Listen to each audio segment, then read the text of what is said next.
கர்த்தர் நல்லவர். ஆமென். மறுபடியும் உங்கள் நடுவில் வர கர்த்தர் கொடுத்த நல்ல வாய்ப்புக்காக நான் கர்த்தருக்கு நன்றி செலுத்துகிறேன். ஜெபிப்போம். இரக்கத்தில் ஐஸ்வர்யம் உள்ள எங்கள் அன்பின் பரலோக பிதாவே, எத்தனை முறை உங்கள் சமூகத்துக்கு வந்தாலும் ஒரு முறை கூட எங்களை வெறுமையாய் அனுப்பாத எங்கள் அன்பு தகப்பனே, என்ன நோக்கத்தோடு இந்த நாட்களில் எங்களை வந்து திரு சமூகத்தில் கூட்டு சேர்த்துருக்கீங்களோ, இந்த நாட்களில் நாங்கள் எவைகளை கற்றுக்கொள்ள வேண்டும் என்று தேவனுடைய சித்தம் வச்சிருக்கீங்களோ அவைகளை முழுமையாய் கற்றுக்கொள்ள எனக்கும் எங்களுக்கு வேண்டிய கிருபைகளை தருவீராக. எங்களை தாழ்த்துகிறோம். மகிமையை நாங்கள் உமக்கு செலுத்துகிறோம். உம்மை அறிகிற அறிவிலே இன்னும் கொஞ்சம் வளர, தம்முடைய எங்கள் அனுபவங்களை நாங்கள் இன்னும் கொஞ்சம் பெருக இந்த நாட்களை தேவர் எங்களுக்கு பயனுள்ள நாட்களாய் மாற்றித்தாங்க. எங்கள் ஆண்டவர் இயேசுவின் மூலம் பிதாவே. ஆமென். ஆமென். ஆண்டவராக இயேசு நாமத்தால் வாழ்த்துகிறேன். இது தெரிஞ்சிருக்கும், வெற்றி உள்ள கிறிஸ்தவ வாழ்க்கை. இது தான் நாம் அடிப்படையாக கவனிக்க போகிறோம். இதில் முதல்ல நம்ம கற்றுக்கொண்ட விஷயம் என்ன அப்படின்னா, நாம் வெற்றிக்காக போராட வேண்டாம். ஏன்னா நம்ம ஆண்டவர் ஏற்கனவே வெற்றி பெற்றாச்சு. நல்லா கவனித்துக் கொள்ளுங்கள். நாம் ஆராதிக்கிற ஆண்டவர் நம்மளை வெற்றி பெறுகின்ற இடத்துல வைக்கல, நமக்காக ஒரு ஏற்கனவே வெற்றியை சம்பாதித்து விட்டார். இப்போ நம்ம வேலை என்ன வேலை? அதை சொந்தப்படுத்துறது தான் வேலையை தவிர நாம் வந்து இப்போ வெற்றிக்காக யுத்தம் பண்ண வேண்டிய நிலையில் சபை இல்லை. கர்த்தர் ஏற்கனவே நமக்காக யாவற்றையும் செய்து முடித்து விட்டார். இப்போ நம்ம வேலை என்ன வேலை தெரியுங்களா? ஆண்டவர் செய்து வச்சதை எடுக்கிற வேலை தான் நம்ம வேலை. நீங்கள் அறிந்திருப்பீர்கள். இப்போ ஹோட்டலுக்கெலாம் போனீங்கன்னா, ஆர்டர் பண்ணிங்கன்னா நடுவில் ஒரு சர்வர் ஒருத்தர் இருப்பார் தெரியுங்களா? அவருக்கு வேலை என்னென்னா, நம்ம ஆர்டர் ப்ளேஸ் பண்ணால் போய் அவர் குக் பண்ண மாட்டார். அங்கே ஏற்கனவே குக் பண்ணி இருக்கும். இல்லை இன்னொருத்தர் குக் பண்ணுவார். போய் என்ன செய்வார்? ஆர்டரை கொண்டு காட்டினா அவங்க கொடுப்பாங்க, வாங்கி கொண்டு சர்வ் பண்ணுறது. அவ்வளோதான் வேலை. அப்படியான ஏற்கனவே ஆண்டவர் சபைக்கு என்னென்ன தேவையோ எல்லா வெற்றியையும் முடித்து விட்டார். இப்போ நாம் என்ன பண்ணாத சொந்தப்படுத்தி எடுப்பது தான் நம்முடைய வேலை. நீங்கள் அறிஞ்சிருப்பீங்க, ஆதியாகமத்திலிருந்து வெளிப்படுத்தின விசேஷம் வரைக்கும் 7 காலங்களாக பிரிப்பார்கள். சரியா? அதில் 7வது காலம் என்ன தெரியுங்களா? தெய்வீக ஆளுகையின் காலம். ஆதியாகமத்திலிருந்து வெளிப்பாடு வரைக்கும் உள்ள அந்த காலகட்டத்தை 7ஆக பிரிப்பார்கள். அதுக்கு பேர் காலங்களும் யுகங்களும் என்று வழக்கமாக ஏஜஸ் அண்ட் டிஸ்பென்சேஷன் என்று சொல்லுகிற வழக்கம் உண்டு. இந்த பைபிள் ஸ்கூலில் பிள்ளைங்களுக்கெல்லாம் கற்றுக் கொடுப்பாங்க. அதை 7 காலங்களாக பிரிப்பாங்க. அதில் 7வது காலம், அதுக்கு முந்தின காலம் கிருபையின் காலம். இப்போ நாம் இருப்பது கிருபையின் காலம். இதுக்கு அடுத்த காலம் என்ன காலம்? டிவைன் கவர்மெண்ட், அதாவது தெய்வீக ஆளுகையின் காலம். சரியா? அந்த தெய்வீக ஆளுகையின் காலம் எப்படி ஆரம்பிக்கும் அப்படின்னா, ஒரு யுத்தத்தில் தான் ஆரம்பிக்கிறது. தெய்வீக ஆளுகை எப்படி ஆரம்பிக்கும்? கிருபையின் காலம் முடிந்து அடுத்தது தெய்வீக ஆளுகையின் காலம் எப்படி ஆரம்பிக்கும் அப்படின்னா, ஒரு யுத்தத்தில் தான் ஆரம்பிக்கிறது. அது நம்ம எங்கே வாசிப்போம் அப்படின்னா, வெளிப்படுத்தின விசேஷம் 19ஆம் அதிகாரம். வெளிப்படுத்தின விசேஷம் 19ஆம் அதிகாரம் 11ஆம் வசனத்தை வாசிங்க. பின்பு பரலோகம் திறந்திருக்க கண்டேன். பின்பு பரலோகம் திறந்திருக்கிறதை கண்டேன். இதோ ஒரு வெள்ளை குதிரை காணப்பட்டது. ஒரு வெள்ளை குதிரை காணப்பட்டது. அதன் மேல் ஏறி இருந்தவர் உண்மையும் சத்தியமுள்ளவர் எண்ணப்பட்டவர். அவர் நீதியாய் நியாயம் தீர்த்து யுத்தம் பண்ணுகிறார். கவனித்துக் கொள்ளுங்கள். நான் சொன்னேன் உங்களுக்கு, ஆதியாகமத்திலிருந்து வெளிப்படுத்தின விசேஷத்துக்கு 7 காலங்கள். அந்த 7 காலத்தில் கடைசி காலத்துக்கு முந்தின காலம் என்ன? கிருபையின் காலம். 6வது காலம் என்ன? கிருபையின் காலம். இன்னும் சொல்ல போனால் சபையின் காலம். நாம் இன்றைக்கி அந்த காலத்தில் இருக்கிறோம். இது முடிந்தவுடன் என்ன காலம் ஆரம்பிக்க தெரியுங்களா? தெய்வீக ஆளுகை. அது கர்த்தர் ராஜரீகமாக ஆளுகை செய்வார். அது எங்கே ஆரம்பிக்குது அப்படின்னா, அந்த 19ஆம் அதிகாரத்தில் தான் வெளிப்பாடு 19 ஆரம்பிக்கிறது. எதில் ஆரம்பிக்குதுன்னா, ஒரு யுத்தத்தில் ஆரம்பிக்கிறது. அந்த உங்களுக்கு ஞாபகம் இருக்கும், வெளிப்படுத்தின விசேஷம் 19ஆம் அதிகாரத்தில் முதல் 10 வசனங்களை பார்த்தீங்கன்னா ஒரு விருந்து இருக்குது. யாருக்காவது ஞாபகம் இருக்கா? வெளிப்படுத்தின விசேஷம் 19 முதல்ல உங்களுக்கு கேட்டுறேன். கேள்வி கேட்கலாமா? கேட்பது உங்கள் உரிமை, திருமொழிப்படி எங்கள் கடமை. கேள்வி கேட்கலாம் தானே? ஏன்னா ஒரு சிலர் கேள்வி கேட்டால் கோபம் வந்துடுது அவங்களுக்கு. இப்போல்லாம் தமிழ்நாட்டில் கேள்வியே கேட்கக்கூடாது. வந்தியா, பேசுனியா, அவ்வளோதான், போனியா. அதை விட்டு ஒரு 2 நாளைக்கு முன்னாடி வரமா புதுக்கோட்டையில் இருக்காங்க. அவங்க அங்கேருந்து என்னுடைய உயிர்த்தெழுதல் டிவிடியை பார்த்துட்டு ஃபோன் பண்ணுறாங்க, நீங்கள் இது வரைக்கும் ப்ரொடியூஸ் பண்ண டிவிடியில் இது ரொம்ப வித்தியாசமாக இருக்குது, ரொம்ப பிரயோஜனமாக இருக்குது. ஆனால் அதில் எனக்கு ஒரு பெரிய குறை இருக்குது. என்ன குறைன்னா, அப்பப்போ கேள்வி கேட்குறீங்க. நீங்கள் கேள்வி கேட்டுட்டு நீங்கள் பதில் எதிர்பார்க்கக்கூடாது. கேள்வி கேட்குற மாதிரி கேட்டுட்டு அப்படி பதில் சொல்லிட்டு போயிடணும். நீங்கள் கேள்வி கேட்குறீங்களா, அது ஒரு மாதிரி இரிட்டேஷனாக இருக்குது அப்படின்னாங்க. நான் அதான் உங்களை கேட்கேன், கேள்வி கேட்கலாம் தானே? சரி, வெளிப்படுத்த விசேஷம் 19ஆம் அதிகாரத்தில் 2 விருந்து இருக்குது. யாருக்காவது ஞாபகம் இருக்கா? முதல் விருந்து மகிமையின் விருந்து, அடுத்த விருந்து மாம்ச விருந்து. ஞாபகம் இருக்கா? தேங்க்யூம்மா. ஒரு பானை சோத்துக்கு ஒரே சோறு பதம். நீங்கள்லாம் புத்திசாலிங்கிறது அந்த அருமையான மகள் காட்டிட்டாங்க. நீங்கள் மறக்கலப்போ சரியா?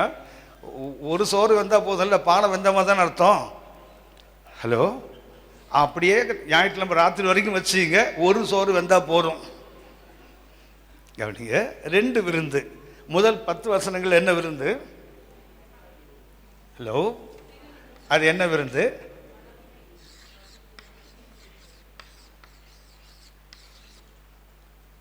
மகிமையின் விருந்து. சரியா? இன்னும் சொல்ல போனா மணவாட்டியின் விருந்து. அந்த விருந்து யாருக்காக ஆயத்தம் பண்ணப்படுகிறது? மணவாட்டிக்காக ஆயத்தம் பண்ணப்படுகிற ஒரு விருந்து. அதாவது வசனம் 1லேருந்து 10 வரைக்கும். வெளிப்படுத்தின விசேஷம் 19ஆம் அதிகாரம். சரி, தமிழ் மீடியம் வசதி தானே? ஹலோ, தமிழ் மீடியம் வசதி தானே இல்லை இங்கிலீஷ்? எழுதாமல் இருந்தால் ரொம்ப வசதி, அது வேற. சரி, கவனித்துக் கொள்ளுங்கள். முதல் விருந்து என்ன விருந்து? வெளிப்படுத்தின விசேஷம் 19ஆம் அதிகாரம் 1 முதல் 10 வரை என்ன இருந்தது? மணவாட்டிக்காக கர்த்தர் ஆயத்தம் பண்ணுகிற மகிமையின் விருந்து. சரியா? இதுக்கு ஆங்கிலத்தில் என்ன சொல்லுவாங்கன்னா க்ளோரி ஃபீஸ்ட். என்ன விருந்து இது? க்ளோரி, மகிமையின் விருந்து. அடுத்தது 11 முதல் கடைசி வசனம் வரைக்கும் பார்த்தீங்கன்னா அது மாம்ச விருந்து.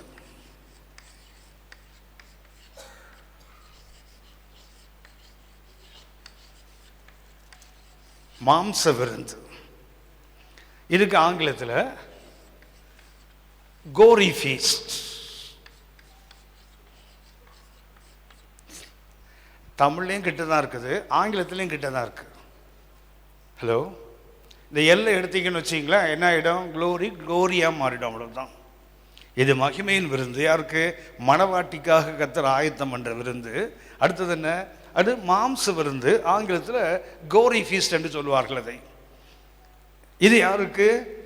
வானத்து பறவைகளுக்கு, காட்டு மிருகங்களுக்கு கர்த்தர் சபைக்கு விரோதமாக எழும்பின, அப்படி ராஜ்யத்துக்கு விரோதமாக எழும்பவர்களை அழித்து அவர்கள் மாம்சத்தை கர்த்தர் என்ன செய்வார்? விருந்தாக கொடுக்கின்ற விருந்து. அப்படின்னா 2 விருந்து இருக்குது. இதில் இந்த மகிமையின் விருந்துக்கும் மாம்ச விருந்துக்கும் நடுவில் என்ன இருக்குது தெரியுங்களா? ஒரு யுத்தம். 19, 11 வாசித்தோம். வெளிப்பாடு 19, 11 நாம் வாசித்தோம். பின்பு என்ன திறக்கப்பட்டது? வானம் திறக்கப்பட்டது. ஞாபகம் இருக்குதா? முதல்ல எது திறப்பார் கர்த்தர் வானத்தில்? வானத்தில் கர்த்தர் முதல்ல எதை திறப்பார்? 2வது கர்த்தர் வானத்தில் எதை திறப்பார்? 3வது கர்த்தர் வானத்தில் எதை திறப்பார்? மல்கியா 3ஆம் அதிகாரம் 10ஆம் வசனம். மல்கியா 3ஆம் அதிகாரம் 10ஆம் வசனம். என் ஆலயத்தில், Malachi chapter 3 and verse 10. என் ஆலயத்தில் ஆகாரம் உண்டாயிருக்கும்படி, என் ஆலயத்தில் ஆகாரம் உண்டாயிருக்கும்படி தசமபாகங்களை எல்லாம் பண்டசாலையிலே கொண்டு வாருங்கள். அப்பொழுது நான் வானத்தின் பலகணிகளை திறந்து. முதல்ல கர்த்தர் எதை திறப்பார்? வானத்தின் பலகணின்னா என்ன ஐயா? விண்டோ, ஜன்னல், அவ்வளோதான். சில இடத்துல பார்த்தீங்கன்னா இந்த மேலே வென்டிலேட்டர் பார்த்தீங்களா, அது கூட அந்த மாதிரி பலகணின்னு சொல்கிறது உண்டு. லேட்டிஸ்ன்னு சொல்லுவார்கள். சில விண்டோவில் பார்த்தீங்கன்னா இந்த மாதிரி கம்பிலாம் இல்லாமல் அந்த ஜாலி ஒர்க் மாதிரி பண்ணி தெரியுங்களா, அதுக்கு பேர் என்ன தான்? லேட்டிஸ் தான். சரியா? அப்படின்னா வானத்தில் என்ன இருக்குது? ஒரு ஜன்னல் அல்லது ஜன்னல் மேலே ஒரு லேட்டிஸ், அதாவது ஒரு வென்டிலேட்டர். இதை கர்த்தர் திறப்பாராம். எதுக்கு திறப்பார்? இடங்கொள்ளாமல் போக மட்டும் ஆசீர்வாதத்தை கொடுக்க. அது வானத்தின் பலகணி திறந்தால் என்ன கிடைக்கும்? இடங்கொள்ளாமல் போக மட்டும் ஆசீர்வாதம். அப்போ முதல்ல எது திறக்கப்படுகிறது? வானத்தின் பலகணி திறக்கப்படுது, விண்டோ ஆஃப் ஹெவன்ஸ். அப்போ பரலோகத்தில் என்ன இருக்குது? ஒரு ஜன்னல் கூட இருக்குது. ஜன்னல் எதற்கு? தனது பிள்ளைகளை இடங்கொள்ளாமல் போக மட்டும் ஆசீர்வதிப்பதற்கு ஆண்டவர் வானத்தை திறப்பார். வெளிப்படுத்தின விசேஷம் 4ஆம் அதிகாரம், வெளிப்பாடு 4ஆம் அதிகாரம் 1ஆம் வசனம். இவைகளுக்கு பின்பு இதோ பரலோகத்தில் திறக்கப்பட்டிருந்த ஒரு வாசலை கண்டேன். கவனிச்சீங்களா? A door is opened in heaven. இரண்டாவது என்ன திறக்கப்படுகிறது? ஒரு வாசல். முதல்ல ஒரு பலகணி, அதாவது ஒரு ஜன்னல் திறக்கப்பட்டது. அதுக்கு அர்த்தம் என்ன? ஆசீர்வாதங்கள் வருவதற்கு கர்த்தர் வானத்தில் ஒரு பலகணியை வச்சிருக்கார், ஒரு விண்டோ. அதை திறந்தால் என்னாகும்? இடங்கொள்ளாமல் போக மட்டும் ஆசீர்வாதத்தை தன் பிள்ளைகளுக்கு கொடுப்பார். அடுத்தது என்ன தெரியுங்களா? அந்த வசனம் ரொம்ப அற்புதமாக இருக்கும். இவைகளுக்கு பின்பு, வெளிப்படுத்தின விசேஷம் 4:1 வாசிக்கிறோம். இவைகளுக்கு பின்பு, இவைகளுக்கு, அதான் சொல்லுங்களேன். எவைகளுக்கு பின்பு என்ன? இவைகளுக்கு பின்பு அப்படியா சொல்லலாம்ல. ஆமாம், வீட்டில் இருந்தே உபவாசம் பண்ணி ஜெபம் பண்ணிட்டு வருவீங்களா? போய் வாயே திறக்கிறது இல்லை, ஒரு மாதிரி ஆக்குறதே சரி, அப்படி தான் வருவீங்களா? கவனிங்க, எவைகளுக்கு பின்பு 2-3 அதிகாரங்களில் சபைகளுக்கு பின்பு. 2ஆம் அதிகாரம் 3வது என்ன இருக்கு? 7 சபைகள் இருக்குல்ல. இவைகளுக்கு பின்பு வெளிப்படுத்தின விஷயத்தை உங்களுக்கு நேரம் இருந்தால் எங்கெல்லாம் இவைகளுக்கு பின்புன்னு வருதோ அதெல்லாம் நோட் பண்ணி பார்த்தீங்கன்னா அற்புதமாக இருக்கும். மெட்டா டவுட்டா என்ற ஒரு கிரேக்க வார்த்தை. அந்த இவைகளுக்கு பின்புக்கு மெட்டா டவுட்டா. சரியா? அது ஒரு மாதிரி பயந்துடாதீங்க. சரியா? நான் சென்னையிலேருந்து புறப்படும் போது தீர்மானத்தோடு தான் வந்திருக்கேன். இந்த தடவை தமிழ் மீடியத்தில் தான் பைபிள் ஸ்டடி நடத்தணும் அப்படின்னு. சரியா? நீங்கள் சமயத்தில் ஒரு மாதிரி பார்ப்பீங்க தெரியுங்களா? நீங்கள் இங்கே பார்க்குறது எனக்கு சென்னையிலே வைத்த கலக்கு எனக்கு.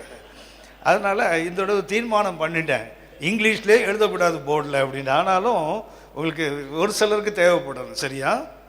சரியா? தேவையில்லைன்னா பயப்படாதீங்க, கண்ணை மூடிக்கிங்க. வழக்கமாக தான் மூடிட்டு இருப்பீங்க. இப்போ இன்னும்னா காதையும் கொஞ்சம் மூடிங்க கொஞ்ச நேரம். சரியா? இவைகளுக்கு பின்பு மெட்டா டவுட்டா, ரொம்ப அற்புதமான வார்த்தை. வெளிப்பாட்டில் மாத்திரம் அந்த வார்த்தை பயன்படுத்தப்படும்.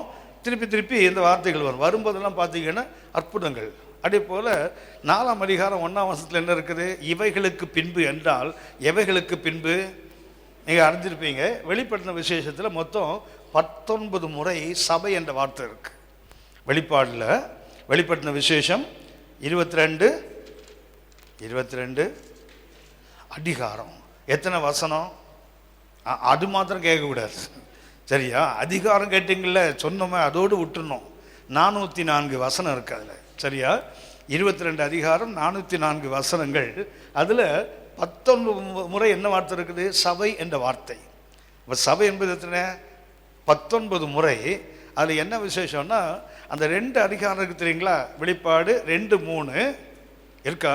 அதில் மொத்தம் 51 வசனம் தான் இருக்கும் அந்த 2 அதிகாரத்தில். அதில் 15 முறை சபை என்ற வார்த்தை. வெளிப்படுத்தின விசேஷத்தில் மொத்தம் எத்தனை முறை சபை? 19 முறை. அதாவது 404 வசனத்தில் சபை என்பது எத்தனை? 19 முறை. ஆனால் வெறும் 51 வசனங்கள், அதாவது 2-3 அதிகாரத்தில் 15 முறை, 15 டைம்ஸ். அப்படின்னா அந்த 2ஆம் அதிகாரம் 3ஆம் அதிகாரத்தில் முக்கியமான கவனம் எதுக்கிறது? சபைக்கு தான் எடுக்கப்படுகிறது. சரியா? அதான் சொல்லுகிறார் இவைகளுக்கு பின்பு. எவைகளுக்கு பின்பு? சபைக்கு பின்பு. முதல்ல கர்த்தர் வானத்தின் வாசல் எதுக்கு திறந்தார்? என் வீட்டிலே ஆகாரம் உண்டாயிருக்கும்படி உங்கள் காணிக்கைகள் தசமபாகங்களை சபைக்கு கொண்டு வாங்க. அப்போ என்னாகும்? நான் வானத்தின் பலகணியை திறந்து இடங்கொள்ளாமல் போக மட்டும் உங்களை ஆசீர்வதிப்பேன். எதுக்கு? சபைக்கு. அடுத்தது என்ன? சபை எடுத்துக்கொள்ளப்படும் போது என்ன நடக்கும்? இவைகளுக்கு பின்பு என்றால் சபைக்கு பின்னாடி வானத்தில் என்ன திறக்கப்படும்? ஒரு வாசலை திறக்கப்படுகிறது, ஒரு கதவு. அந்த கதவு திறந்தால் என்ன ஆகும்? there is an invitation, ஒரு அழைப்பு. இங்கே ஏறி வா. வெளிப்பாடு 4:1 என்ன வாசிக்கிறோம்? இங்கே ஏறி வா. அப்படின்னா அதுக்கு அர்த்தம் என்ன அர்த்தம்? சபை முடியும் போது என்ன நடக்கும் தெரியுங்களா? சபைக்கு ஒரு அழைப்பு. அப்படின்னா விண்டோவை திறந்தா, அது பலகணியை திறந்தால் என்ன? ஆசீர்வாதம். கதவை திறந்தால் என்ன நடக்குது? அழைப்பு. சரியா? மல்கியா 4:3-10 பலகணியை திறந்தால் என்ன? ஆசீர்வாதம். ஆனால் வெளிப்பாடு 4:1 வானத்தில் ஒரு வாசல் இருக்கிறது, கதவை திறந்தால் என்ன? அழைப்பு. சபைக்கு என்ன? நீ கீழே இருந்தது போதும், உலகத்தில் பாடுகளை பட்டது போதும், உலகத்தில் சாட்சியாக சத்தியத்துக்கு தூணாக ஆதாரமாக நின்றது போதும். இப்போ என்ன பண்ணுங்க? மேலே ஏறி வாங்க, உன் பிதாவின் ராஜ்யத்தில் இளைப்பாறு. அப்படின்னு என்ன நடக்குது? வானத்தில் ஒரு வாசல் திறந்தால் அழைப்பு கிடைக்குதில்ல. ஆனால் 19:11 வாசித்தோம். இப்போ என்ன திறக்கப்படுது? வானமே திறக்கப்படுது பாருங்க. வெளிப்பாடு 19:12 வாசிங்க. பின்பு பரலோகம் திறந்திருக்க கண்டேன். இப்ப என்ன திறக்கப்படுது பாத்தீங்களா? முதல்ல பலகணி, இரண்டாவது என்ன திறக்கப்பட்டது? வாசல். இப்ப என்ன? வானமே திறக்கிறது. வானமே திறந்தால் என்ன? ஃபைனல் வார், கடைசி யுத்தம். கடைசி, அதாவது பரலோகமே திறந்தால், வானம் திறந்தால் என்ன நடக்குது? There starts a war, ஒரு யுத்தம் ஆரம்பிக்கிறது. அதுதான் கடைசி யுத்தம். நீங்கள் அறிந்திருப்பீர்கள், பைபிளில் முதல் யுத்தம் எந்த அதிகாரத்தில் ஆரம்பிச்சு தெரியுங்களா? ஆதியாகமம் என்னம்மா? 14ஆம் அதிகாரம். ஆதியாகமம் 14ஆம் அதிகாரம் 1 ஒரு யுத்தம் நடக்கும். ஆனால் 14:13 பார்த்தீங்கன்னா ஆபிரகாம் அதில் பங்கு பெறுவார். ஆதியாகமம் 14:13 ஆபிரகாம் என்ன பண்றார்? நேரடியாக ஒரு யுத்தத்தில் பங்கு பெறுகிறார். அப்படின்னா முதல் யுத்தம் எங்க ஆரம்பிக்கிறது? It starts with a saint. ஒரு பரிசுத்தவானோடு தொடங்குகிறது. கடைசி யுத்தம் எங்க முடிகிறது? ஒரு சேவியர், அதாவது பரிசுத்தரோடு முடியுது பாருங்களேன். பரிசுத்தவானோடு தொடங்கி பரிசுத்தரோடு முடிவதுக்கு பேர் தான் பேரு யுத்தம். அப்படியான ஒரு வெற்றி வாழ்க்கைக்கு என்ன வேண்டும்? யுத்தம் இல்லாமல் என்ன கிடையாது? வெற்றி கிடையாது இல்ல. ஹலோ, யுத்தமே இல்லைன்னா எப்படி வெற்றி வரும்? பரீட்சையே இல்லைன்னா அப்புறம் எப்படி பாஸ் வரும்? சரியா? அப்படின்னா ஒரு ஒரு அடுத்த ப்ரமோஷன் வேணும்னா அதுக்கு முன்னாடி என்ன வேண்டும்? ஒரு கமோஷன் கண்டிப்பாக வேணும். என்ன வேண்டும்? ஒரு பரீட்சை இருந்தால் தான் அப்புறம் என்ன உண்டாகும்? ஒரு பதவி உயர்வு. இல்லைன்னா அடுத்த நிலைக்கு போகணும் என்ன வேண்டும்? ஒரு யுத்தம் வேண்டும். ஆனால் கர்த்தருக்கு மகிமை, சபைக்கு என்ன விசேஷம் தெரியுங்களா? நாம் இப்போ யுத்தம் பண்ண வேண்டிய அவசியம் இல்லை. நமக்காக யார் யுத்தம் பண்ணி முடிச்சுட்டாரு? நம்ம ஆண்டவர் யுத்தம் பண்ணி முடிச்சுட்டார். இப்போ எதுக்கு காத்திருக்கிறோம்? அந்த கடைசி யுத்தத்துக்கு சபை காத்திருக்கிறது. கவனித்துக் கொள்ளுங்கள். ஏற்கனவே ஆண்டவர் இயேசு சிலுவையில் என்ன பண்ணார்? யுத்தத்தை நமக்காக செய்து முடித்து விட்டார். 3 வசனங்களை நான் உங்களுக்கு சுட்டி காட்டுகிறேன். இன்றைக்கு சபை என்ன செய்ய வேண்டாம்? யுத்தம் செய்ய வேண்டாம். ஆனால் கர்த்தர் நமக்காக செய்த யுத்தத்தின் வெற்றியை நாம் சொந்தப்படுத்தி கொள்ள வேண்டும். இன்றைக்கு சபை என்பது யுத்தத்துக்காக காத்திருக்கிற ஒன்று அல்ல. ஏன்னா நம்ம ஆண்டவர் நமக்காக யுத்தத்தை செய்து முடித்து விட்டார். நாம் இன்றைக்கு என்ன செய்தால் போறோம்? அதை எடுத்துக்கொண்டால் போதும். ரோமர் 8ஆம் அதிகாரம், ரோமர் 8ஆம் அதிகாரம் 37ஆம் வசனம் வாசிங்க. இவை எல்லாவற்றிலேயும் நாம் நம்மில் அன்பு கூறுகிறவராலே, இவை எல்லாவற்றிலும் நாம் நம்மில் அன்பு கூறுகிறவராலே முற்றும் ஜெயம் கொள்ளுகிறவர்களா இருக்கிறோம். என்ன பண்றோம்? நாம் ஒரு அரைகுறையான வெற்றி பெற்றவர்கள் அல்ல, முற்றும் ஜெயம். கவனித்துக் கொள்ளுங்கள். ஆண்டவர் இயேசு நமக்கு என்ன பண்ணியிருக்காருன்னா, ஏதோ ஒரு அரைகுறையான வெற்றியை சபைக்கு கொடுக்கல. என்ன கொடுத்திருக்கார்? ஒரு முற்றும் ஜெயம். தமிழ் எப்படி இருக்கு? தமிழ் எப்படி இருக்கு? முற்றும் ஜெயம். ஆனால் ஆங்கிலத்தில் வார்த்தை பார்த்தீங்கன்னா மோர் தேன் கான்குரஸ், அதாவது வெற்றியாளர்களை விட ஒரு படி மேலன்னு அர்த்தம். அந்த முற்றும் ஜெயம் என்பதற்கு தமிழில் என்ன? நம்ம எல்லாத்துலையும் வெற்றி பெற்று விட்டோம் என்று அர்த்தம். ஆனால் அது ஆங்கிலத்தை எப்படி மொழியாக்கம் பண்ணுறாங்க தெரியுங்களா? He has made us more than, அதாவது வெற்றியாளர் இருக்காங்க தெரியுங்களா, அவங்கள விட ஒரு படி மேலே. ஒரு தமிழ் மொழியாக்கம் இப்படி சொல்லுது, வெற்றியின் மேல் வெற்றி. என்ன தெரியுங்களா? ரோமர் 8:37 என்ன போட்டு தெரியுங்களா? நாம் யாரு? நம்மளே அன்பு கூறுகிறவராலே நாம் என்ன பண்றோமா? வெற்றியின் மேல் வெற்றி. அப்படி என்றால் நான் தான் முதல்ல சொன்னேன், சபையானது இன்னைக்கு வெற்றிக்காக போராட வேண்டாம். கர்த்தர் நமக்கு சம்பாதித்தது வெற்றியை சொந்தப்படுத்தி கொண்டாலே போதும். நம்முடைய வேலை இன்னைக்கு என்ன வேலை? யுத்தம் செய்கின்ற வேலை இல்லை, அது நம்ம ஆண்டவர் செய்கிறார் யுத்தத்தை. நமக்கு என்ன வேலை தெரியுங்களா? அந்த யுத்தத்தை சொந்தப்படுத்தி கொள்வது தான் நம்முடைய வேலை. சரியா? 2வது வசனத்தை சுட்டி காட்டுகிறேன். 1 கொரிந்தியர் 15ஆம் அதிகாரம் 57ஆம் வசனம். நம்முடைய கர்த்தராகிய இயேசு கிறிஸ்துவினாலே நம்முடைய கர்த்தராகிய இயேசு கிறிஸ்துவினாலே நமக்கு ஜெயம் கொடுக்கிற தேவனுக்கு ஸ்தோத்திரம். கவனிச்சிங்களா? நமக்கு நாம் ஜெயத்தை பெற்றுக்கொள்ள வேண்டாம். ஜெயத்தை செய்யணும், தேவன் நமக்கு கொடுக்கிறார். நம்ம என்ன பண்ணோம்? வாங்கி கொண்டால் போதும். we need not fight. சபை இன்னைக்கு என்ன செய்ய வேண்டாம்? யுத்தம் செய்ய வேண்டாம். ஆனா தேவன் நமக்கு என்ன பண்றாரு? நமது ஆண்டவராகிய இயேசு கிறிஸ்துவினாலே நமக்கு என்ன கொடுக்கிறார்? ஜெயத்தை கொடுக்கிறார். நம்ம என்ன செய்ய போதும்? வாங்கி கொண்டாலே போதும். மூன்றாவதாக கொண்டு சுட்டி காட்டுகிறேன். 2 கொரிந்தியர் 2ஆம் அதிகாரம் 14ஆம் வசனம். 2 கொரிந்தியர் 2ஆம் அதிகாரம் 14ஆம் வசனம். கிறிஸ்துவுக்குள் எப்பொழுதும் எங்களை வெட்டி சிறக்க பண்ணி. கவனிச்சீங்களா? கிறிஸ்துவுக்குள் எப்பொழுதும் எங்களை வெற்றி சிறக்க பண்ணி. எப்போதாவது அல்ல, நல்ல கவனித்துக் கொள்ளுங்கள். எப்போவோ ஒரு முறை வெற்றி கிடைப்பது அல்ல கிறிஸ்தவ வாழ்க்கை, எப்போதும். ஏன் இது எங்க இருக்குது? கிறிஸ்துவுக்குள். கிறிஸ்துவுக்குள் எப்பொழுதும் எங்களை வெற்றி சிறக்க பண்ணி எல்லா இடங்களிலும் அவரை அறிகிற அறிவின் வாசனையை வெளிப்படுத்துகிற தேவனுக்கு ஸ்தோத்திரம். அப்படியானால் நமக்கு எப்போ வெற்றி? எப்போதும் வெற்றி தான். அதான் அப்பா பாடுவாங்க, கிறிஸ்துவுக்குள் வாழும் எனக்கு எப்போதும் வெற்றி. எப்போதாவது வெற்றி இல்லை அப்படின்னா கிறிஸ்தவன் என்பவன் யார் கேட்டீங்களா? அவன் தோற்று போனவன் அல்ல. ஏனென்றால் நாம் ஆராதிக்கிற தேவன் வெற்றி பெற்றவர் மாத்திரமல்ல, நமக்கு வெற்றியை சம்பாதித்து வைத்திருக்கிறார். இன்னைக்கு நாம் என்ன பண்ணணும்? Just we have to inherit. அதை சொந்தப்படுத்தி கொண்டாலே போதும். ஆவிக்கு வந்து பிரச்சனை என்ன தெரியுங்களா? போராடிட்டே உட்கார்ந்துருக்கோமே தவிர என்ன பண்ணல? நமக்கு ஏற்கனவே செய்து முடிச்சாச்சு. என்ன பண்ணோம்? we have to எடுக்கணும், அவ்வளவுதான். அந்த எடுப்பதற்கு நமக்கு மதி இல்லை. அநேக நேரத்தில் ஏன் ஆவிக்கிற வாழ்க்கையில் தோற்று போகிறோம் தெரியுங்களா? நாம் யுத்தம் பண்ணிட்டு உட்கார்ந்துருக்கிறோம். யுத்தம் பண்ண வேண்டிய அவசியம் இல்லை. உங்களுக்கு தெரிந்த ஒரு நல்ல வசனம், யாத்திராகமம் 14ஆம் அதிகாரம் 14ஆம் வசனம். யாத்திராகமம் 14:14. கர்த்தர் உங்களுக்காக யுத்தம் பண்ணுவார். கர்த்தர் உங்களுக்காக யுத்தம் பண்ணுவார். நீங்கள் சும்மா இருப்பீர்கள். நம்ம சும்மா இருக்க முடியல, அதான் பிரச்சனை. கர்த்தர் நமக்காக என்ன பண்ணுவாரு? யுத்தம் பண்ணுவார். நம்ம எப்ப என்ன செய்யணும்? சொல்லுங்களேன். சும்மா இருக்கணும். கையை காலை வச்சுட்டு என்ன பண்ணணும்? சும்மா உட்கார்ந்து இருக்கணும். நம்மால சும்மா இருக்க முடியல, அதான் குழப்படி. அதான் குளறுபடி. என்ன தெரியுங்களா? நாம் இன்னைக்கு யுத்தம் செய்ய விரும்புகிறோம். யுத்தம் நம்முடையது இல்லை, அது கர்த்தருடையது. நாம் என்ன செய்தா போதும்? இன்னைக்கு சும்மா இருந்தா போதும். உங்களுக்கு தெரிந்த வசனம் சங்கீதம் 18:34 வாசிங்க. சங்கீதம் 18:34.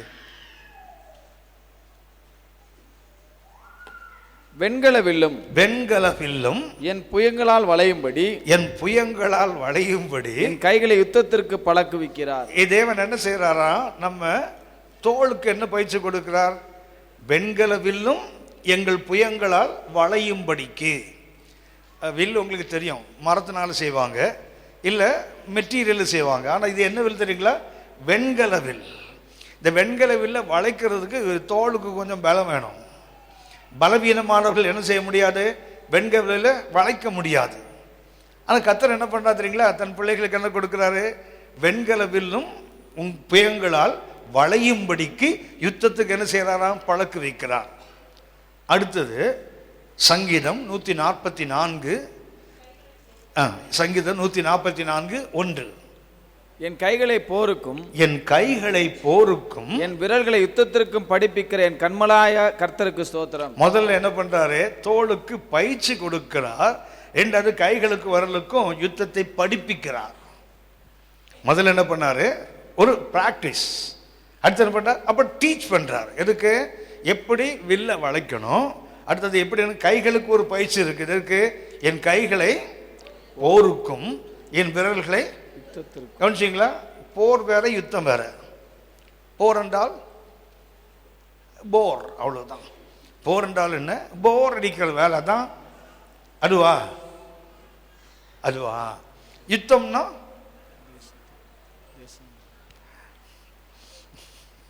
போர் என்றால் என்ன? யுத்தம்னா என்ன?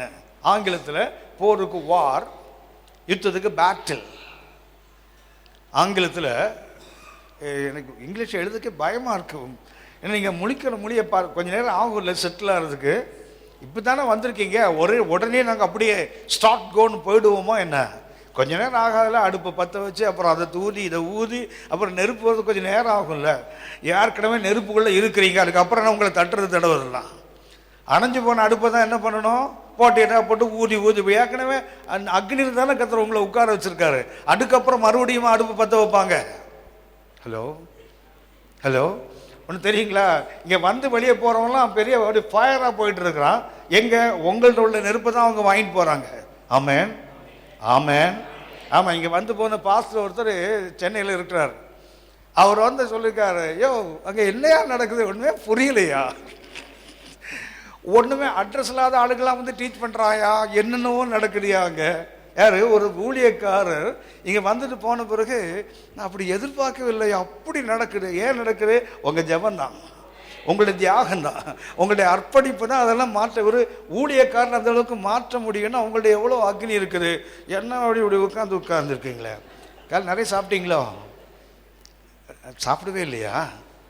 சாப்பிடலையா? அதான் தெரியுதாவா? ஐயோ பாமா உட்காந்துருக்கீங்களே. எப்படி சொல்ல, சாப்பிடலன்னு பரிதாபமாக சொல்கிறாங்க பாருங்களேன். சாப்பிடல அப்படி தைரியமாக சொல்லணும், சாப்பிடல அப்படி தலையாட்டுறாங்க பாருங்களேன். இவங்க தங்கம், தலையும் ஆட்ட மாட்டாங்க, வாயும் திறக்க மாட்டாங்க. பாருங்களேன், நீங்கள் பார்த்துட்டே இருங்க. பாஸ்டர் வந்து அங்கே மைக்கில் வச்சதுனால அவங்க பைபிள் எடுத்து வாசிக்கிறாங்க. மைக் அவங்களும் எடுத்துட்டீங்கன்னா அவங்களும் வாசிக்க மாட்டாங்க, நீங்கள் தான் வாசித்து உட்காந்துருப்பீங்க. தமிழ்நாடு முழுவதும் எழுதப்படாத ஒரு சட்டம் என்ன தெரியுங்களா? சபைகளில் பெண்கள் தான் வாசிக்கணும், ஆண்கள் என்ன பண்ணக்கூடாது, வாசிக்கவும் கூடாது, பைபிளை திறக்கவும் கூடாது. அப்படி ஒரு சட்டம் இருக்குது. கேட்டால் சொல்லுவாங்க, எங்களுக்கெல்லாம் பேஸ் வாய்ஸு, நாங்கள் எப்படி பண்ணோம், மென்மையாக அப்படி ஒரு மெட்டாலிக் வாய்ஸில் பேசுவோம். அதெல்லாம் ஷார்ப் வாய்ஸ் என்ன பண்ணோம், கத்துதுங்க, அதான் வாத்துட்டு போட்டோம். எல்லாம் கொடை வள்ளல்கள், விட்டு கொடுக்குற தன்மை அவங்கள்ட்ட நிறையவே இருக்குது. கவனித்துக் கொள்ளுங்கள். தோளுக்கு என்ன பண்றாரு, வெண்கல வளைக்கின்ற ஒரு பயிற்சியை கொடுக்கிறார். கைகளுக்கு என்ன போர், விரலுக்கு என்ன யுத்தம். போர் என்பது பிட்வீன் டூ கிரேட் நம்பர்ஸ். ஒரு யுத்தம் என்ற ஒரு போர் என்றால் தெரியுங்களா, ரெண்டு நாடுகள், அப்படி ஆயிரக்கணக்கான மக்கள், லட்சக்கணக்கான மக்கள் ஒரு பக்கத்தில், இன்னொரு பக்கத்தில் பார்த்தீங்கன்னா இஸ்ரேலில் பார்த்தீங்கன்னா இங்கே 3 லட்சம், அங்கே 10 லட்சம் யுத்தத்துக்கு வருவாங்க. அதுக்கு பேர் தானே பேர் போர். ஆனால் யுத்தம் என்பது தனிப்பட்ட 2 பேருக்கு நடுவில் நடப்பது, பேட்டில். 2 பேர் என்ன பண்ணுவாங்க தெரியுங்களா, நேருக்கு நேர் வாடா ஒரு கை பார்த்துடலாம், அதுக்கு பேர் தான் யுத்தம். அப்படின்னா கர்த்தர் என்ன செய்கிறார், தோளுக்கு ஒரு பயிற்சி கொடுக்கிறதுக்கு, வெண்கல் வில்லை வளைப்பதற்கு. அடுத்தது என்ன, கைகளுக்கு ஒரு பயிற்சி. என்ன பயிற்சி? அது போர் செய்வதற்கு. விரலுக்கு என்ன பயிற்சி? யுத்தம் செய்வதற்கு. கவனிச்சிங்களா எப்படிலாம் கர்த்தர் பயிற்சி கொடுக்க, தோளுக்கு, கைக்கு, விரலுக்கு. ரைட்டா? இவ்வளவும் கொடுத்துட்டு நீ சும்மா இருன்றார் பாருங்களேன். இவ்வளவு பயிற்சியை கொடுத்துட்டு என்ன பண்றார் கர்த்தர், நீங்க சும்மா இருப்பீர்கள், கர்த்தர் உங்களுக்காக. ஏன் அப்படி இவ்வளவு பயிற்சியை கொடுத்து சும்மா இருக்க சொல்றாருங்களா? ஒண்ணுமே தெரியாது நம்ம இருந்தோம்னு வச்சுங்களேன், டே சும்மா இருன்னா சும்மா இருந்துருவோம். அதான் ஒன்றும் தெரியாதுல்ல. கொஞ்சம் தெரிஞ்சுக்கிட்டுன்னு வச்சிங்களேன், சட்டியில் போட்ட நண்டு மாதிரி குடைச்சிட்டு வருவான் பாருங்க ஆளுங்க. ஏன்னா இவனுக்கு சும்மா தெரியும்ல. பார்த்துருக்கீங்களா, டீச்சர் பாடம் எடுக்கும்போது பசங்களுக்கு தெரிஞ்சதுன்னா மிஸ் மிஸ் மிஸ் தூக்கம் வந்துடுறீங்களா கையை, தெரியாதவனை பாருங்க ஞானி மாதிரி உட்காந்துருப்பான். அப்படி ஏன்னா தலைவருக்கு ஒன்றும் தெரியாது, சும்மா உட்காந்துருக்கா. தெரிஞ்சவன் சும்மா இருக்க மாட்டான். மிஸ் எனக்கு தெரியும், மிஸ் எனக்கு. பார்த்துருக்கீங்களா நீங்கள் எந்த கூட்டம்னு உங்களுக்கே தெரியும். பேசாமல் இருந்தால் மூடனும் ஞானி. இந்த ஞானின்னு நிறைய பேர் பேர் வாங்கினதே பேசாமல் இருந்ததுனால தான். அதனால தான் இவங்கெல்லாம் வாயை திறக்கிறது இல்லை. ஞானிகளாக இருந்ததுனாகும், வாயை திறந்தால் நம்ம சரக்கு வெளியே வந்துடும். வாயை திறக்காமல் இருந்தால் அப்படி ஒரு லுக் ஒன்று விட்டுட்டு உட்காந்துருக்காங்க. தானே எங்களுக்கு ஏற்கனவே தெரியும், சும்மா நீர் என்னையா புதுசாக வந்து சொல்கிறீரு அப்படி பார்க்குற மாதிரி கதையை கழிச்சுட்டு போயிடலாம். சரியா? கவனிங்க. ஒன்று தோளுக்கு பயிற்சி, அடுத்தது கைக்கு பயிற்சி, விரலுக்கு ஏன் சும்மா இருக்க சொல்றா தெரியுங்களா? இவ்வளவு பயிற்சிகளை பெற்றவனுக்கு சும்மா உட்கார்ந்துருந்தா பயிற்சி கொடுத்தது வீண் தானே. இப்போ நான் சொல்லிட்டே இருக்கேன் உங்களுக்கு, கர்த்தர் என்ன பண்ணிட்டாரு, யுத்தம் செய்கிறார். நம்ம என்ன செய்தா போதும், சும்மா இருந்தா போதும். தெரியுங்களா, சும்மா இருப்பதற்கு கர்த்தர் இந்த பயிற்சியை கொடுக்கல. உங்களுக்கு அறிந்திருப்பீர்கள், யுத்தம் என்பது 2. ஒன்று இன்டர்னல், இன்னொன்று எக்ஸ்டர்னல். ஒன்று எங்க, நமக்குள்ளே நடக்கின்ற ஒரு யுத்தம், வெளியே நடக்கின்ற ஒரு யுத்தம். வெளியே உள்ள யுத்தத்தை கர்த்தர் செய்வார், உள்ள வர யுத்தத்தை நாம் தான் செய்யணும். அதுக்கு தான் இவ்வளவு பயிற்சி. தேவன் நமக்கு வெற்றியை சிலுவையில் சம்பாதித்து வைத்து விட்டார். இப்போ நான் அதை எடுக்கணும்ல, எடுத்துக்கொள்ள வேண்டும். அதுக்கு என்ன வேண்டும்? எனக்கும் பயிற்சி வேண்டும். எதிரியோடு சண்டை போடுறது எனக்கு பயிற்சி இல்லை. எதற்கு? என்னை நானே வெற்றி பெறுவதற்கு. ஒன்று தெரியும் தானே, ஆவிக்குரிய உலகத்தில் நமக்கு முதல் எதிரி யாருன்னா பிசாசு இல்லை, நாம தான். நல்ல கவனித்துக் கொள்ளுங்கள். நமக்கு எதிரி வேற யாரும் கிடையாது. யார் தெரியுங்களா? முதல்ல நான் தான் எனக்கு எதிரி. நாம் தான் நமக்கு எதிரியே தவிர அடுத்தவன் நமக்கு எதிரி அவன். நமக்குள்ள ஒரு வெற்றி உள்ள வாழ்க்கை வாழ்ந்தால் எதிரி என்ன செய்ய முடியாது? வாலாட்ட மாட்டான், அந்த பக்கமே வரமாட்டான். ஏன் வரான் தெரியுங்க? அப்பப்போ வந்து எட்டி பார்க்கறான்ல. ஒருத்தர் பாடு தூண்டி விட்டு வேடிக்கை பார்க்கிறான். ஒருத்தர் பாடுறார், தூண்டி விட்டு வேடிக்கை பார்க்கறான் பிசாசு. இதுக்கு ஆசை காட்டி அழிக்க பார்க்கிறான் மிக தந்திரமான்னு ஒருத்தர் ஒரு பாட்டு பாடிக்கார் தமிழ்நாட்டில். தூண்டி விட்டு வேடிக்கை பார்க்கறானா? அது எப்படி தூண்டிடுவான்? ஹலோ, எப்படி தூண்டுவான்? தூண்டுறதுக்கு நம்மகிட்ட ஏதாவது சரக்கு இருந்தால் தான் தூண்டுவான். ஒரு விளக்கு இருக்குன்னு வச்சிங்களேன், விளக்கில் திரி இருந்தால் தானே தூண்ட முடியும். திரி இல்லைன்னா எப்படி தூண்டுவான்? ஹலோ, திரி இல்லைன்னா எப்படி தூண்டுவாங்க? எண்ணெய் இல்லைன்னா எப்படி தூண்டுவாங்க? கவனித்துக்க. அப்படின்னா நம்மகிட்ட ஏதாவது ஒன்று இருந்தால் தான் என்ன பண்ணுவான் தெரியுங்களா? அதை பயன்படுத்தி தான் பிசாசு தூண்ட முடியுமே. அதனால என்ன பண்ணுறார்? கருத்து சபைக்கு பயிற்சியை கொடுக்கிறார். எதுக்கு? எதிரியை வீழ்த்துவதற்கு அல்ல, நம்மை நாமே வீழ்த்துவதற்கு. நம்மை நாமே ஒரு வெற்றி உள்ள வாழ்க்கை வாழ்ந்தால்தான் என்ன செய்ய முடியும்? கர்த்தர் நமக்காக செய்த வெற்றியை சொந்தப்படுத்த முடியும். ஆமென். யாக்கோபு 4ஆம் அதிகாரம், யாக்கோபு 4ஆம் அதிகாரம் 1, 2, 3 வசனத்தை வாசிங்க. உங்களுக்குள்ளே யுத்தங்களும் சண்டைகளும் எதினால் வருகிறது. கவனிச்சிங்களா? யுத்தம் எங்க வருது? உங்களுக்கு உள்ள, எனக்குள்ள, நமக்குள்ள. உங்களுக்கு உள்ளே யுத்தங்களும் சண்டைகளும் எதனால் வருகிறது? உங்கள் அவயவங்களில் போர் செய்கிற இச்சைகளினால் அல்ல. அப்படின்னா எதுக்கு தோளுக்கு பயிற்சி? பிசாசு மண்டையை உடைக்கிறதுக்கு இல்ல, நம்ம சிந்தையை உடைக்கிறதுக்கு. கவனித்துக் கொள்ளுங்கள். தாறுமாறா உள்ளம் ஓடுது தெரியுங்களா? அந்த இச்சைகளை மேற்கொள்ளுவதற்கு தான் கர்த்தர் இவ்வளவு பயிற்சி கொடுக்கிறார். சும்மா ஒன்று கர்த்தர் வேலை இல்லாம தோளுக்கு, கைகளுக்கு, விரலுக்கு பயிற்சி கொடுக்கல. நமக்கு என்ன இருக்குது? வெளியேயும் ஒரு யுத்தம் இருக்குது, நமக்கு உள்ளேயும் ஒன்று இருக்குது. இந்த உள்ளே உள்ள யுத்தத்தை யார் தான் செய்யணும்? நான் தான் செய்யணும்.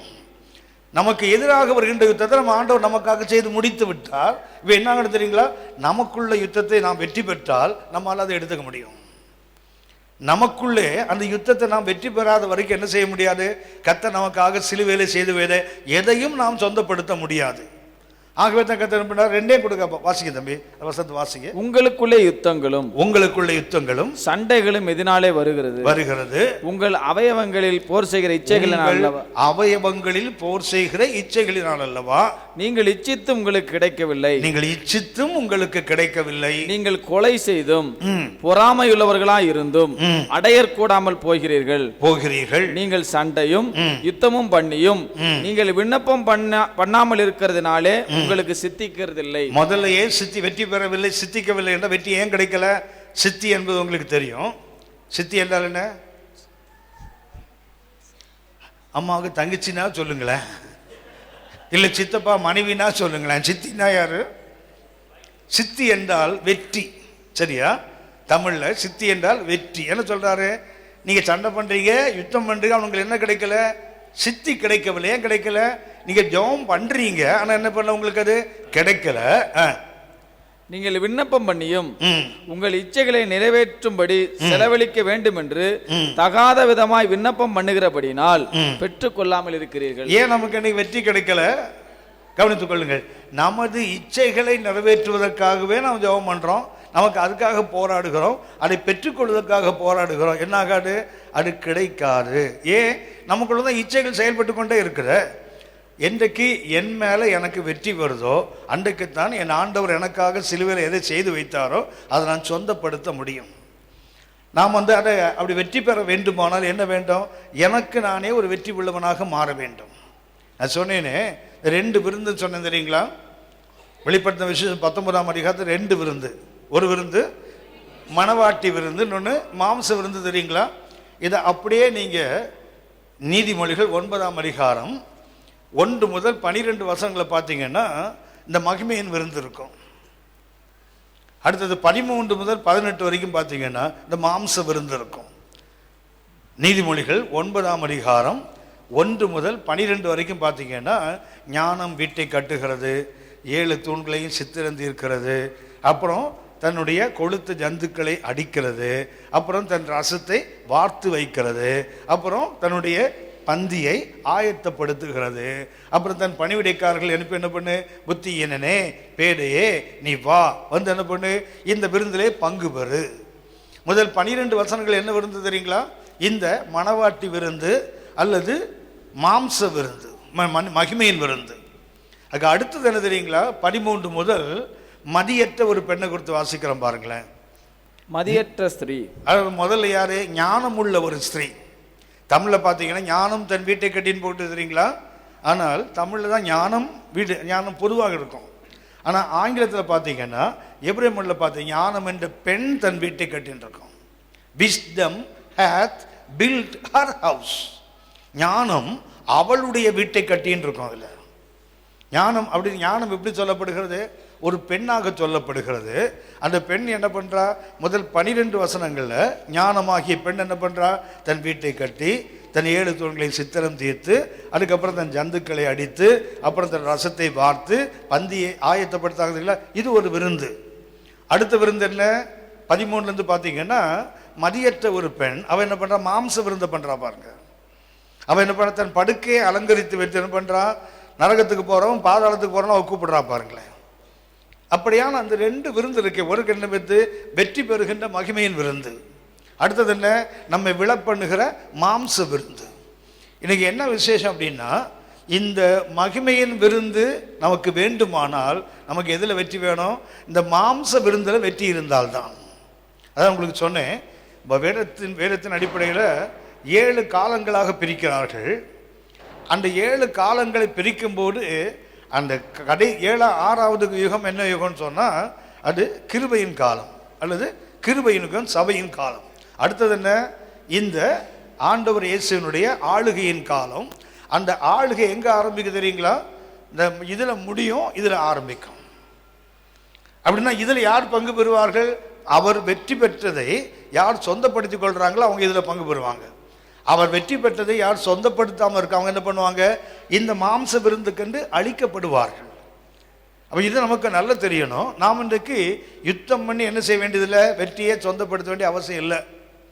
நான் சொன்னேன், ரோமர் 8:37 கவனித்தோம், 1 கொரிந்தியர் 15:57 கவனித்தோம், அடுத்தது 2 கொரிந்தியர் 2:14 கவனித்தோம். 3ல என்ன போட்டிருக்குது? 8:37 திரும்ப வாசிங்க. ரோமர் 8:37.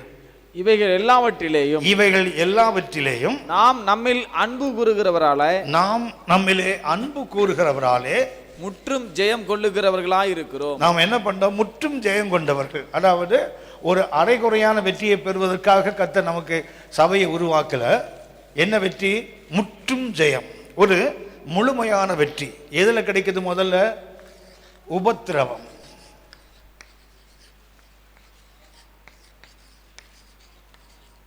முதல்ல எதில் நமக்கு வெற்றி இருக்கிறது? உபத்திரவங்களில் நமக்கு என்ன கொடுக்கிறார்? ஒரு நம்மில் அன்பு இருக்கிற இயேசு என்ன செய்வார்? உபத்திரவத்தில் நமக்கு என்ன செய்வார்னா ஒரு வெற்றியை கொடுப்பார். இந்த உபத்திரவம் என்பது நமக்கு தெரிந்த வார்த்தை. அதற்கு அர்த்தம் தெரியுங்களா? வெளிப்பாடு 1ஆம் அதிகாரம் 9ஆம் வசனத்தை வாத்து பாருங்க. வெளிப்படுத்தின விசேஷம் 1ஆம் அதிகாரம் 9ஆம் வசனம். உங்கள் சகோதரனும் இயேசு கிறிஸ்து நிமித்தம் வருகிற உபத்திரவத்திற்கும் அவருடைய ராஜ்யத்துக்கும் அவருடைய பொறுமைக்கும் உங்கள் உடன் பங்காளியாமா இருக்கிற யோவானாகிய நான் தேவ வசனத்தின் நிமித்தம் இயேசு கிறிஸ்துவை பற்றிய சாட்சி நிமித்தமும் பத்மு என்னும் தீவிலே இருந்தேன். கவனித்துக் கொள்ளுங்கள். இந்த உபத்திரவம் சொல்லி பரிசுத்த யோவான் சொல்றா தெரியுங்களா? இயேசு கிறிஸ்துவ நிமித்தம் வசனத்தின் நிமித்தம் என்ன பண்ணான்? சாட்சி நிமித்தம் உபத்திரவப்பட்டேன்னு சொல்றா தெரியுங்களா? அந்த உபத்திரவம் ரோமர் 8:37 சொல்லப்பட்ட உபத்திரமும் ஒன்று தான். ரோமர் 8:37 முதல்ல எதில் வெற்றி நமக்கு? 8:37 திரும்ப வாசிக்க தம்பி. ஆமாம், உள்ள கொஞ்சம் வச்சுருக்கீங்களா? இதை களத்து இழுத்து வச்சுட்டு வந்தீங்களா? வீட்டில் கவனிக்கிறீங்களா? நான் சொல்றது புரியுதா? எது மேலே நமக்கு முதல்ல கர்த்தர் முற்றிலும் ஜெயம் கொடுத்துருக்காரு? உபத்திரவங்கள், அதுல 7 இருக்கு பாருங்களேன். அதுல திரும்ப வாசிக்க தம்பி. உபத்திரவம் இவை எல்லாவற்றிலும் நாம் நம்மில் இல்லையா, முன்னாடி வாசிங்க. 8:36 வாசிங்க. கிறிஸ்துவின் அன்பை விட்டு நம்மை பிரிப்பவன் யார்? யார்? உபத்திரவமோ, உபத்திரவம், வியாகுலம், துன்பம், பசியோ, பசி, நிர்வாணமோ, நாசமோசமோ, பட்டயமோ, இவை எல்லாவற்றிலேயும். அப்படின்னா இவை என்ன, எத்தனை 7 இருக்கு பாருங்களேன். அதுல ரோமர் 8:36 என்ன இருக்குது? 7 விதமான கருத்துக்களை சொல்லிட்டு இவை எல்லாவற்றிலும் என்றால் அர்த்தம் என்ன? அந்த 7 என்ன செய்ய முடியாது? நீங்கள் நானும் வெற்றி பெறுவதை தடுக்க முடியாது. ஏன்? நம்மளே அன்பு கூறுகிற ஒரு தேவன் நமக்காக இருக்கிறார். அவர் நமக்காக வெற்றியை பெற்று விட்டார். ஆகவே என்ன செய்ய முடியாது? ரோமர் 8:36 சொல்லப்பட்ட அந்த 7 தன்மைகளை என்ன செய்ய முடியாது? நமது வெற்றியை தடுக்க முடியாது. கர்த்தர் சபைக்கு சம்பாதித்து வைத்த அந்த வெற்றியை நம்மகிட்ட பறிக்க முடியாது. என்ன பறிக்க முடியாது? உபத்திரவம். நீ பார்த்தீங்கன்னா அநேகர் உபத்திரவங்கள் வந்தால் என்ன பண்ணுறாங்க? பின்வாங்கி போயிடுறாங்கல்ல. பாடுகள் வந்தால், யோவான் எடுத்துக்கிட்டீங்கன்னா இயேசு மார்பில் சாஞ்சிருந்து போய் எவ்வளோ சந்தோஷமாக இருந்திருப்பார், எவ்வளோ பெருமையாக இருந்திருக்கும். வேற யாருக்கும் கிடைக்காத மகிமை யாருக்கு கிடைச்சது? எனக்கு கிடைத்தது சந்தோஷமாக இருந்தார்ல. ஆனால் ஒரு நாள் அவர் தூக்கி எங்கே போட்டாங்க? பத்மு. பத்மு பேருக்கு அர்த்தம் ஞாபகம் இருக்கா? பத்மு. திரும்பி வாசிங்க. 1:9 வாசிங்க. வெளிப்பாடு 1:9. வெளிப்படுத்தின விசேஷம் 1ஆம் அதிகாரம் 9ஆம் வசனம். உங்கள் சகோதரனும் இயேசு கிறிஸ்துவின் நிமித்தம் வருகிற உபத்திரவத்திற்கும் அவருடைய ராஜ்யத்திற்கும் அவருடைய பொறுமைக்கும் உங்கள் உடன் பங்காளியுமா இருக்கிற யோவானாகிய நான் தேவ வசனத்தின் நிமித்தமும். கவனிச்சீங்களா? தேவ வசனத்துக்காக இயேசு கிறிஸ்துவை பற்றிய சாட்சி நிமித்தமும் பத்மு என்னும் தீவிலே இருந்தேன். எங்க இருந்தாராம்? பத்மு. முதல்ல அவர் எங்கே இருந்தார்? இயேசுவின் மார்பில் இருந்தார். இப்ப எங்க இருக்கிறாரு? பத்முல இருக்கிறார். இயேசுவின் மார்பு நமக்கு தெரியும். அவருடைய அன்பு, அவருடைய அரவணைப்பு, அவருடைய ஆதரவு, அவருடைய எல்லாம் நெருக்கம்லாம் இருக்குது. ஆனா பத்மு என்ற வார்த்தைக்கு ஞாபகம் இருக்காது? பத்மோஸ். கிரேக்க மொழியில பத்மோஸ் என்றாதுங்களா, காலு கீழே போட்டு ஒருத்தனை மிதிக்கிறதுன்னு அர்த்தம். ட்ராம்பிள்டு அண்டர் ஃபுட். பத்மு என்ற வார்த்தைக்கு அர்த்தம் என்ன? இந்த பத்மு வார்த்தைங்களா, காலின் கீழ் மிதிப்படுதல்.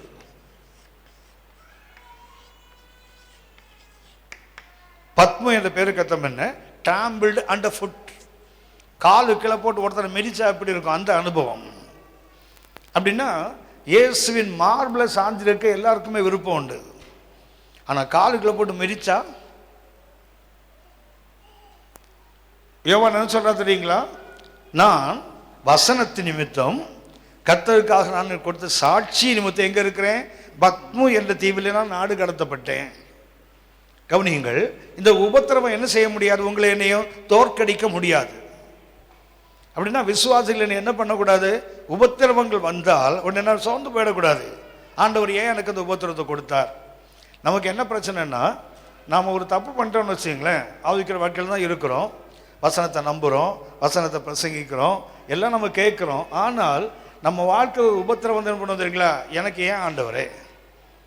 அவங்களாம் நல்லா இருக்காங்களே, இவனுக்கெல்லாம் ஒன்றும் இல்லையே, அக்கிரமம் பண்ணுறவங்களாம் நல்லா இருக்கிறானே, எனக்கு ஏன் இப்படி? ஒன்றை நீங்களாம் நல்லா புரிந்து கொள்ள வேண்டும். அடுத்தவங்களை எப்போ நாம் பார்க்க ஆரம்பிக்கிறோமோ அப்போ நம்ம உபத்திரவம் பெருசாக தெரியும். வழக்கமாக சின்னதாக தெரிஞ்சிருக்கணும். கர்த்தருடைய பிள்ளைகளுக்கு ஒரு உபத்திரவம் எப்படி தெரியணும் தெரியுங்களா? அவனுக்கு பாரு அவ்வளோ பெரிய, நமக்கு கர்த்தர் கிருபையில் எவ்வளோ தானே, அப்படி தானே தெரியணும். ஆனால் இன்னைக்கு எப்படி தெரியுங்களா? அவங்களுக்கெல்லாம் சின்னதாக தெரியுது, நமக்குள்ள பெருசாக தெரியுது. ஏன்? நம்மலாம் ரொம்ப மிஸ்டர் பர்ஃபெக்டில், நம்மளாம் யாரும் பரிபூர்ணமானவர்கள். எனக்கு போய் இப்படி வரலாமா? அதான பிரச்சனை. எரேமியா 12ஆம் அதிகாரம், எரேமியா 12ஆம் அதிகாரம் 1, 2, 3 வசனத்தை வாசிங்க. கர்த்தாவே உம்மோட நான் வழக்காட போனால். என்ன பண்றாரு? எரேமியாவுக்கு ஒரு காலகட்டத்தில் கர்த்தர் மேல கோபம் வருது. கவனித்துக்கொள்ள. இன்னைக்கு தாய் மேல, தகப்பன் மேல, இல்லை கூட இருக்கிற கணவன் மனைவி மேல, பிள்ளைகள் மேல, இல்லை ஒரு ஊழியக்கார மேல கோபம் வருது தெரியுங்களா? கோபம் அவங்க மேல இல்லை, அவர் மேல. அந்த கோபத்தை காட்ட முடியாது, இங்க காட்டுவோம், அவ்வளவுதான். நம்ம கோபம் யார்கிட்ட இருக்குது? அவர் மேலே இருக்குது, அந்த கோபத்தை காட்ட முடியாத. ஆனால் எரேமியா அப்படி இல்லை, ஆண்டவர்கிட்ட ரொம்ப கிட்ட இருக்கிறவர் என்ன பண்ணாரு, ஆண்டவர்கிட்டே போட்டார். என்ன சொல்ற, திரும்ப வாசிக்க தம்பி. கர்த்தாவே, கர்த்தாவே, உம்மோட நான் வழக்காட போனால். அதுக்கு அர்த்தம் சொல்லுங்களேன். உம்மோட வழக்காட போனால் அதுக்கு அர்த்தம் என்ன? சண்டை போடுறது. வேற சண்டை போடுறது, ஆர்குமெண்ட் பண்றது, வாக்குவாதம் பண்றது. Very good. வேற என்னம்மா? கேள்வி கேட்கறது, வாதம் பண்ணுறது, வழக்காடுது. ஆனால் சரியான அர்த்தம் வழக்காட போனோன்னா வக்கீல் நோட்டீஸ் அனுப்புறேன்னு அர்த்தம்.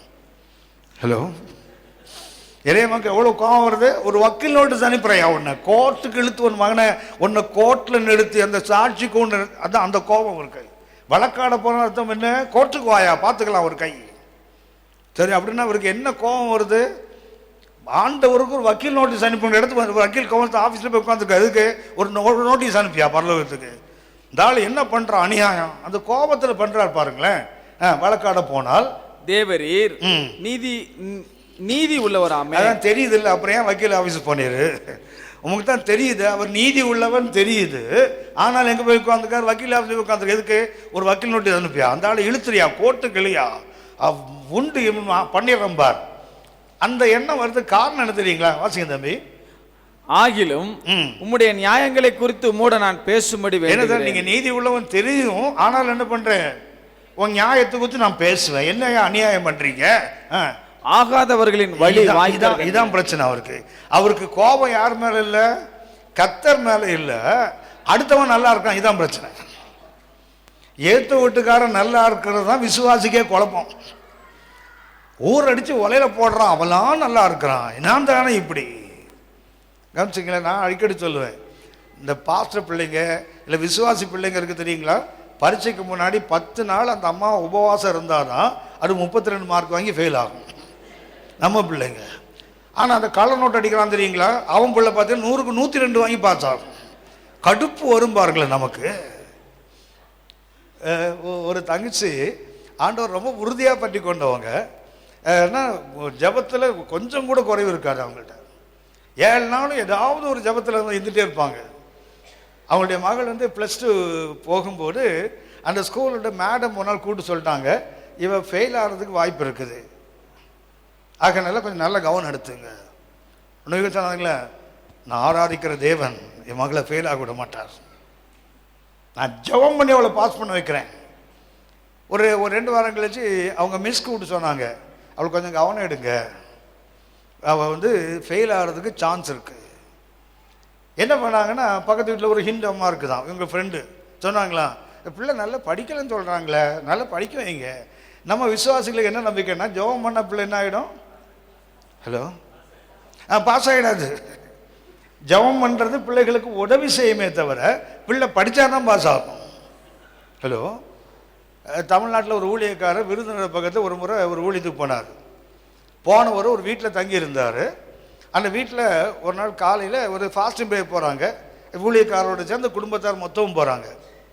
அப்போ அந்த வீட்டில் ஒரு சின்ன பிள்ளை இருக்கா, அவளும் உட்காந்து சாப்பிட போகும்போது இவங்கெல்லாம் ஜெபம் பண்ண, அப்படி ஊழியக்காரர் சொன்னார், நீ ஜெபம் பண்ண. சின்ன பிள்ளை ஜெபம் பண்ண சொன்னால் அந்த பிள்ளை என்ன பண்ணி தெரியுங்களா, ஜெபம் பண்ண ஆரம்பித்தவ, ஆண்டவரே சென்னையை இந்தியாவின் தலைநகராக மாற்றும் ஆண்டவரையும் ஜெபம் பண்ணான். உடனே இவர் பார்த்தாரு, என்னடா தமிழ் வாசனை எந்த அளவுக்கு அந்த பிள்ளைக்கு பாசம். இந்தியாவுக்கு தலைநகர் எது, டெல்லியாக இருக்கக்கூடாது, எதுவாக இருக்கணும், சென்னையாக இருக்கணும். என்ன மாதிரி பாரையா அவளுக்கு. அவளுக்கு ஒரே சந்தோஷம்.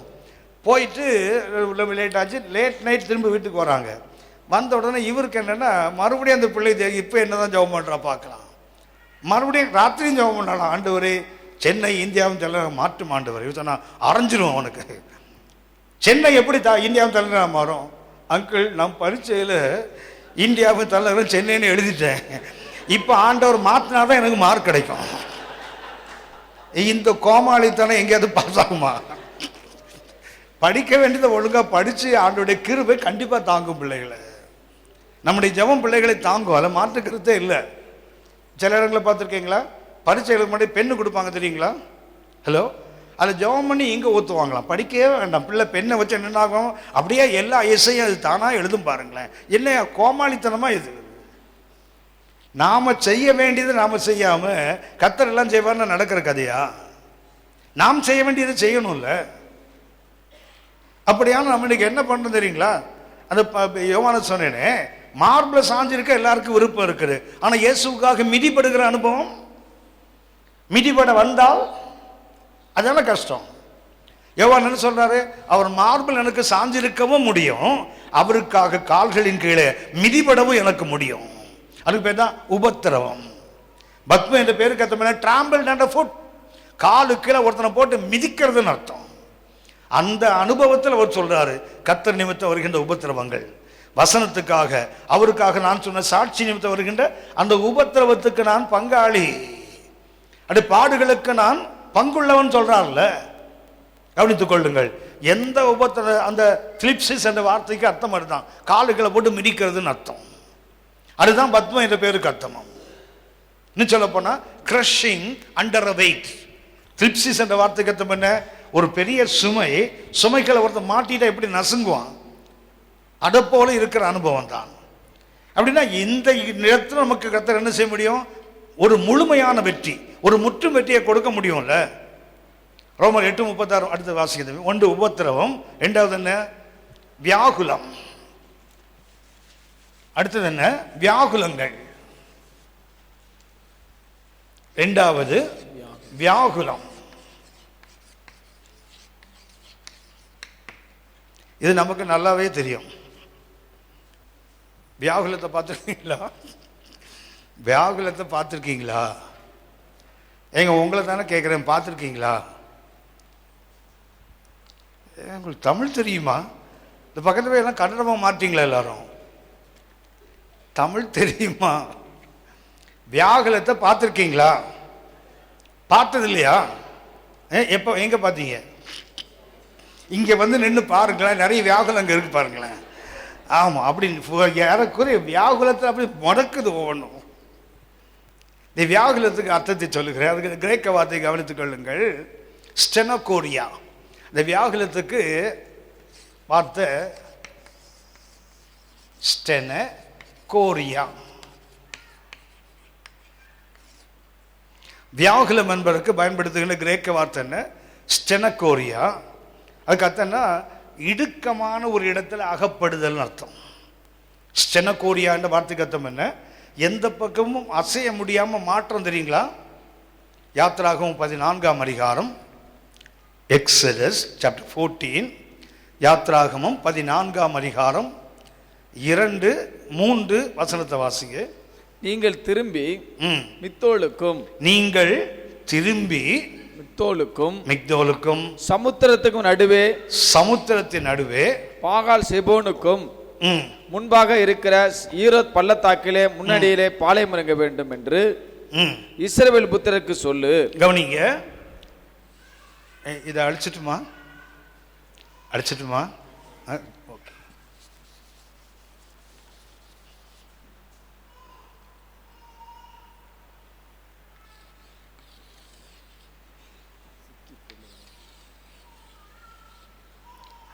இஸ்ரவேல் மக்கள் இருப்பது இங்க இருக்காங்க.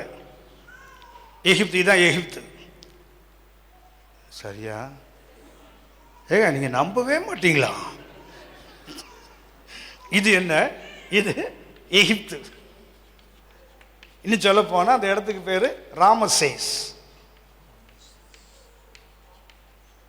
சரி, இங்க தான் இஸ்ரவேல் மக்கள் புறப்பட்டு என்ன பண்றாங்க?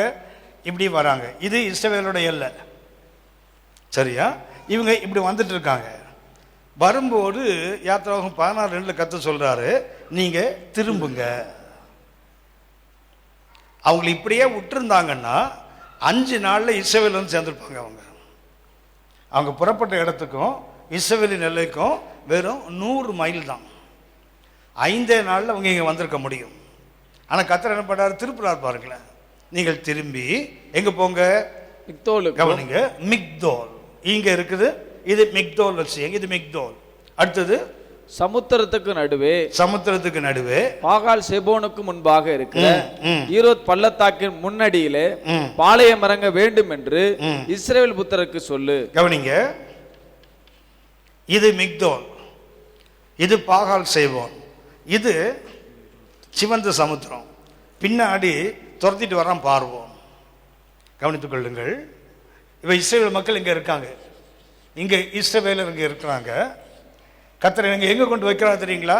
இங்கே மிக்தோல்,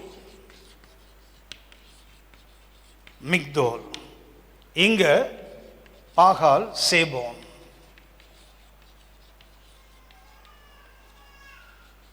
இங்க என்ன இருக்குது? சிவந்த சமுத்திரம்.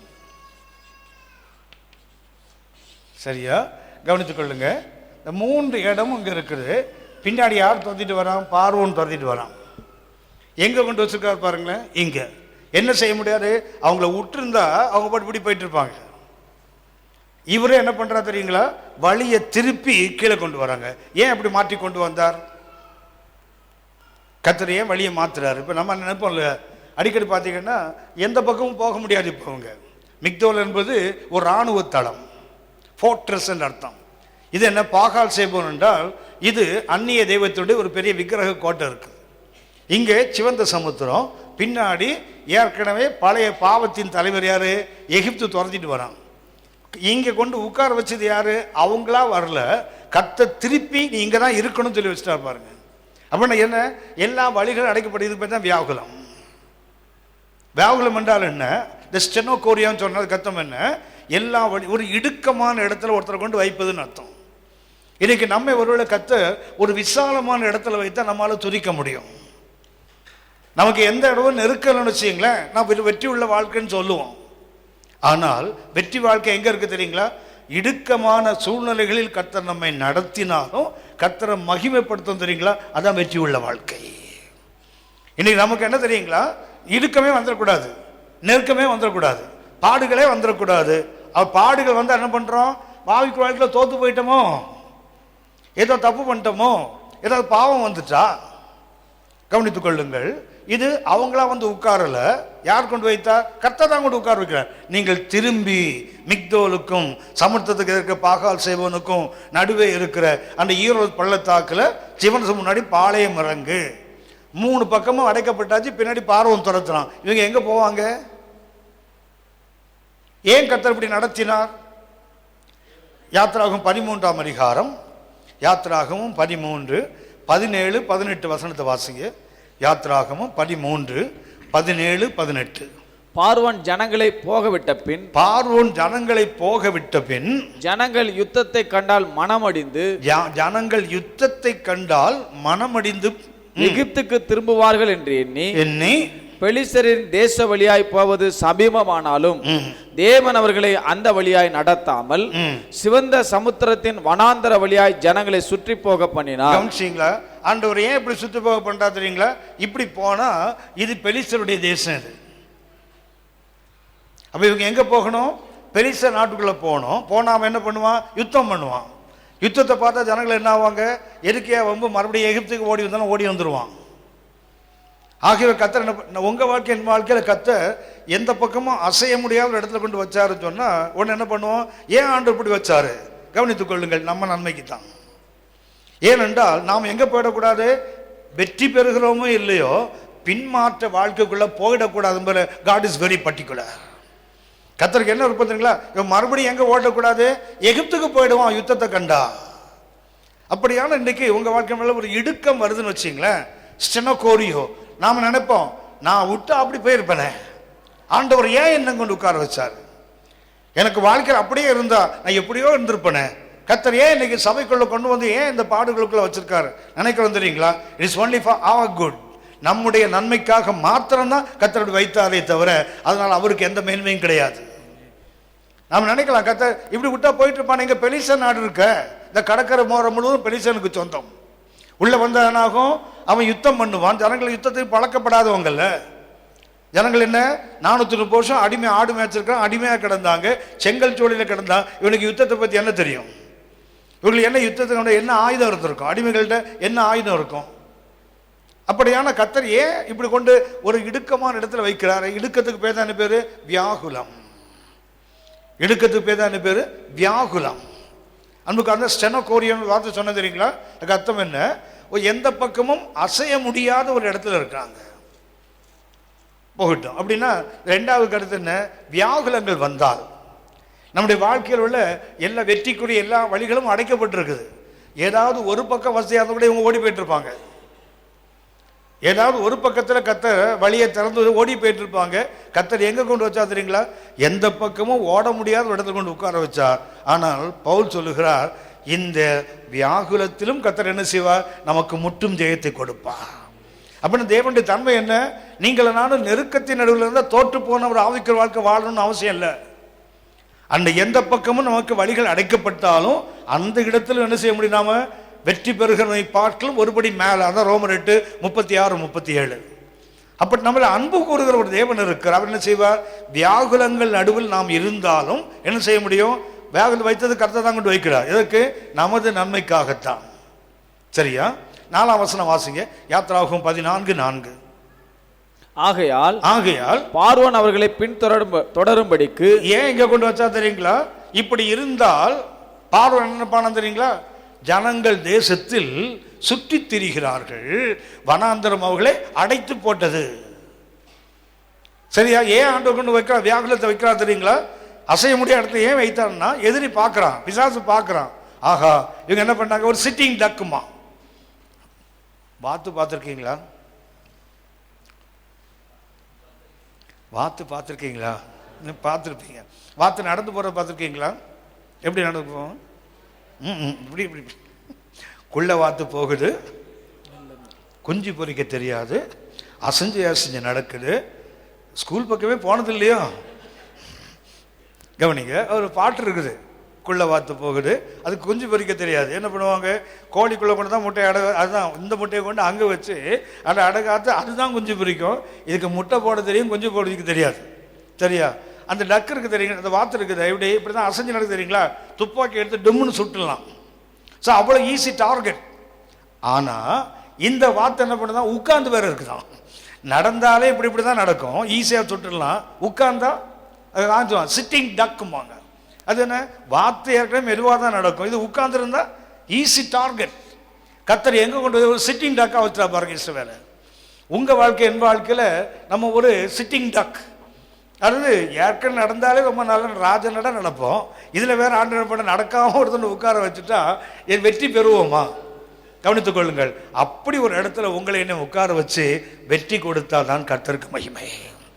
எந்த பக்கமும் அசைய முடியல, ஆனால் கர்த்தர் என்ன செய்கிறார்? அதில் அவனுக்கு ஒரு வெற்றியை கொடுக்கிறார் பாருங்க. அதுதான் மேன்மை.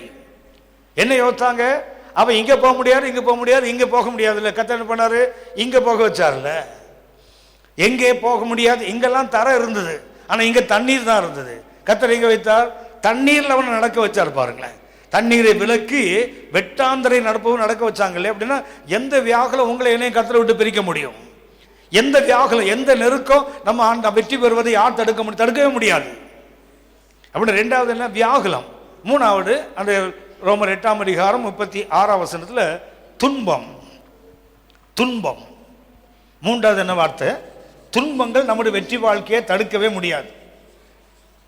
துன்பங்கள் நமது வெற்றி வாழ்க்கையை தடுக்கவே முடியாது. மூன்றாவது துன்பம். துன்பத்துக்கு டயோக்மோஸ். துன்பத்துக்கு பயன்படுத்த கிரேக்க வார்த்தை டயோக்மோஸ். டயோக்மோஸ் வந்து அதுக்கு என்ன? துரத்தப்படுதல். ஒருத்தனை துரத்தி அடிக்கிறதுன்னு அர்த்தம். துன்பம் என்றால் அது வழக்கமாக இந்த வார்த்தைகள் நமக்கு தெரிந்த வார்த்தைகள் தான். ஆனால் அதில் பயன்படுத்துகிற கிரேக்க வார்த்தைகளை பார்த்தீங்கன்னா அதனுடைய அர்த்தம் வேற. இந்த டயோக்மோஸ்ன்றது துன்பம் என்று தமிழை மொழியாக்கம் பண்ணுறாங்க. அதுக்கு கிரேக்க வார்த்தை டயோக்மோஸ்ன்றதுல துரத்துவதுன்னு அர்த்தம். ஒருத்தனை ஓட துரத்துதுன்னு அர்த்தம். ஒருத்தனை ஓட துரத்தான் வெற்றி பெற்றவனா தோற்று போனவனா? புறம் இதுக்கிட்டு ஓடுறவன் வெற்றி பெற்றவனா தோற்றவனா? தோட்டம் தானே. நான் ஆண்டவர் சொல்றாரு, உன்னை துரத்துறான் தெரியுமா, அதிலும் என்னால் உனக்கு ஒரு வெற்றியை கொடுக்க முடியும். அதுதான் சபைக்கு கற்றுக் கொடுத்துக்கிற மேன்மை. 1 சாமுவேல் 26 1 சாமுவேல் 26 20 1 சாமுவேல் 26 20 இப்போதும் கர்த்தருடைய சமூகத்தில் என் ரத்தம் தரையில் விழாதிருப்பதாக. யார்? தாவீது சொல்லுகிறான் சவுலை பார்த்து, இப்போதும் என்னுடைய ரத்தம் கர்த்தருடைய பார்வையில் தரையில் விழக்கூடாது. மலைகளில் ஒரு கவுதாரியை வேட்டையாடுகிறது போல, மலைகளில் ஒரு கவுதாரியை வேட்டையாடுவது போல் இஸ்ரவேலின் ராஜா ஒரு தெள்ளுப்பூச்சியை தேட வந்தாரோ. அதாவது சவுல் துரத்துறாங்க. உங்களுக்கு ஞாபகம் இருக்கும், எத்தனை முறை துரத்தினான் தெரியுங்களா? சவுல் 21 தாவீதை எத்தனை முறை துரத்தினார்? 21 ஐயா 21. ஆனா ஒண்ணு, ஒரு பானைக்கு ஒரு சோறு எங்கேயாவது இடத்துல இருக்குது. எத்தனை முறை? 21 முறை தாவீதை சவுல் துரத்தினான். அதுல உங்களுக்கு தெரியும் 5 முறை சவுலே நேரடியா வந்தான். அத்தனை முறை துரத்தியும் செத்தது தாவீது இல்ல, சவுல் தான். ஆமென் சொல்லுங்க, ஆமென் சொல்லுங்க. துரத்தப்பட்டவன் சாகல. அதான் சொல்றான், என் ரத்தம் கத்த பார்வையில் நினைச்ச தரையில விழக்கூடாது. நீ என்ன பண்ண? ஒரு கவுதாரிய வேட்டையாடுறது போல மலைகள் வேட்டையாடினாயோ இஸ்ரவேல் ராஜாவே, ஒரு தெள்ளுப்பூச்சியை போய் தேடி வந்திய. உலகத்தின் பார்த்து தாவீது யாரு? ஒரு கவுதாரி, ஒரு சின்ன பறவை அல்லது ஒரு தெள்ளுப்பூச்சி. ஆனா அவன் சொல்றான், என்னுடைய ரத்தம் என்ன செய்யாது? கத்தரி பார்வையில தரையில விழக்கூடாது. ஏன்? கவனித்துக் கொள்ளுங்கள். நீங்கள் அந்த துன்பம் என்பதற்கு டயக்மோஸ் என்றால் துரத்தப்படுதல். எப்படி ஒரு பறவை வேட்டையாடுறவன் மலைகளை துரத்துவானோ அப்படியே தாவீதை சவுல் துரத்தி கொண்டே தான் இருந்தான். ஆனா செத்தவன் தாவீது அல்ல, அவனை பாதுகாக்கின்ற ஒரு தேவன். அப்படின்னா நம்ம எந்த நிலைமையில் இருந்தாலும் நமக்கு என்ன செய்ய முடியும்? கர்த்தரால் வெற்றியை கொடுக்க முடியும். இந்த செய்தி ஏன் தெரியுங்களா உங்களை பேசிட்டு இருக்கிறேன்? இன்றைக்கு ஆவிக்குரிய வாழ்க்கையில இந்த ஆவிக்குரிய தோற்று போறவுடைய காரணங்கள் இதுதான். உபத்திரம் வந்தா பின்னாடி போயிடுவாங்க, வியாகுலம் வந்தா பின்னாடி போயிடுவாங்க, துன்பம் வந்தா பின்னாடி போயிடுவாங்க. தெரியுங்களா? மேலோட்டமா பாத்தீங்கன்னா எல்லா வார்த்தைக்கும் நமக்கு ஒரே அர்த்தம் தான் சொல்லிட்டு இருப்போம். உபத்திரம், வியாகுலம், துன்பம் இல்லைன்னா எல்லாம் வருத்தையா, பாடியா, கண்ணீரியா. ஆனா கிரேக்க மொழியில வேற வேற அர்த்தம் இருக்கு. இப்போ மூணாவது என்ன? எந்த நிலைமையில நீங்களும் நானும் துரத்தப்பட்டாலும் சரிதான், அந்த துரத்தப்படுகின்ற அனுபவத்திலும் துரத்திரமா அழிஞ்சு போவானே தவிர தேவன் நம்மை அழிந்து போக விட மாட்டார். ஏன்னா நமக்காக சிலுவையிலே வெற்றியை பெற்ற ஒரு தேவன் நமக்கு இருக்கிறார். அவர் என்ன செய்வார்? அவரிடத்தில் அன்பு கூறுகிறவனுக்கு என்ன செய்வாரா? முற்றும் ஜெயம். He made us more than conquerors. வெற்றி பெறுகிறவனை விட ஒரு படி மேலாக தேவன் நமக்கு வெற்றியை கொடுக்க முடியும். அல்ல, வெற்றி வாழ்க்கை என்பது சாத்தியம் அல்லாத ஒன்று அல்ல. ஆவிக்கிற வாழ்க்கை நிறைவேற்ற போனா அதெல்லாம் முடியாது பிரதர், அதெல்லாம் எப்படி சாத்தியம்? உலகம்னா பாடுறதுக்கு தான் செய்யும், உபத்திரம் இருக்கும். அப்படியே வெற்றி பெற்றே போக முடியுமா? வெற்றி பெற்று போவதுதான் சபையினுடைய மேன்மை. ஏன்னா நம்ம அன்பு கூறுகிற ஒரு தேவன் இருக்கிறார். மூணாவது என்ன? நீங்களானும் துரத்தப்படலாம்.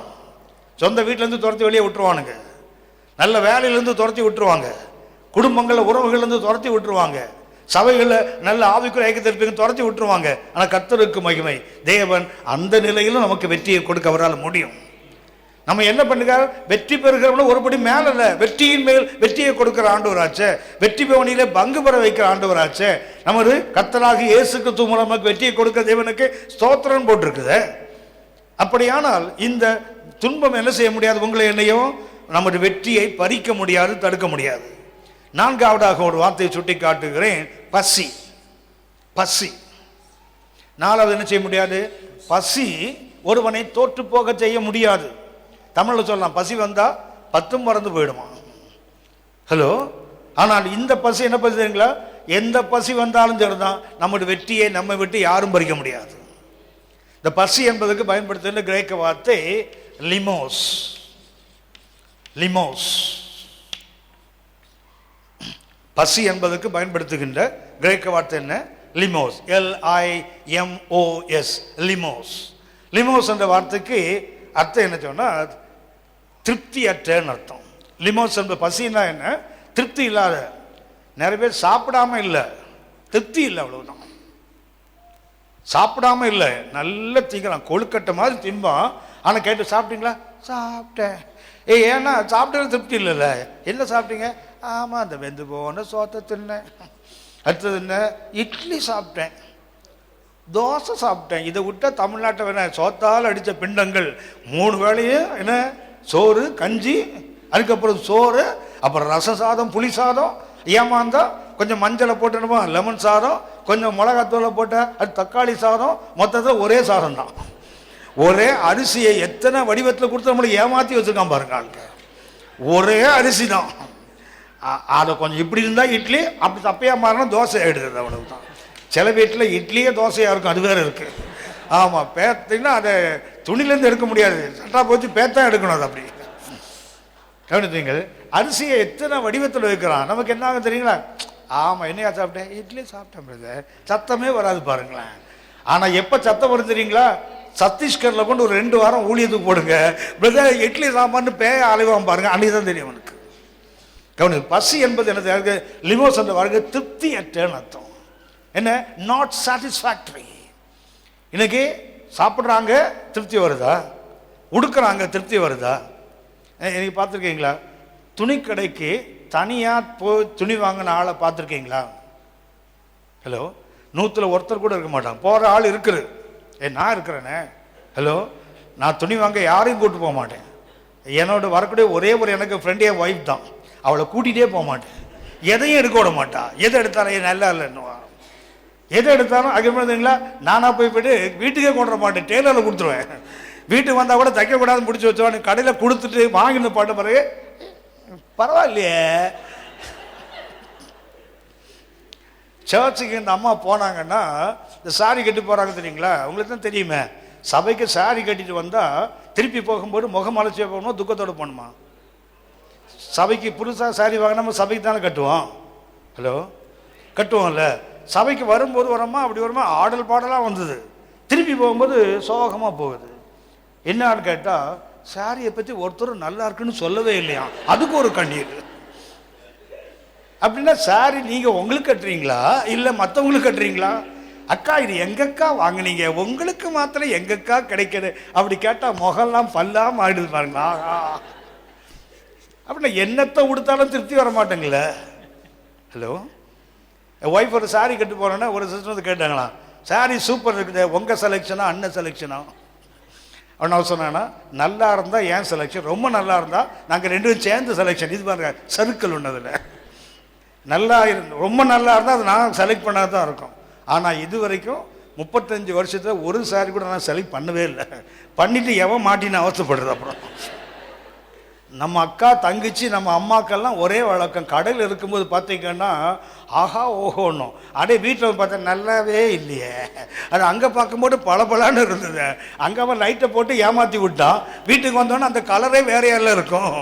அங்கே மெஜந்தா கலர் இருக்குது, பார்த்தா கஞ்சி தண்ணி கூட எவ்வளோ மோசமாக இருக்க வேண்டாம். ஐயா அந்த கலர் நினச்சேன், இந்த கலர் வந்தது. திருப்தி இருக்குதா பாருங்க. சாப்பிட்டுட்டு இந்த கல்யாண வீடுலாம் பார்த்தீங்கன்னா சாப்பிட்டுட்டு அசைய முடியாமல் எழுந்திருப்பான். எழுந்துட்டு போகும்போது அடுத்தவன் இலையை பார்த்துட்டு தான் போவான். நமக்கு கொடுக்க யாராவது அங்கே வச்சுருக்காங்கன்னு தானே பார்த்துட்டு போகிறேன். எங்கே திருப்தி? சாப்பிடுற திருப்தி இருக்குதா? வேலை செய்கிற வேலையில் திருப்தி இருக்கா? சம்பாதிக்கிற சம்பாதிக்க திருப்தி இருக்குதா? இருக்கிற வீட்டில் திருப்தி இருக்குதா? கூட இருக்கிற கனவு மனைவியில் திருப்தி இருக்குதா?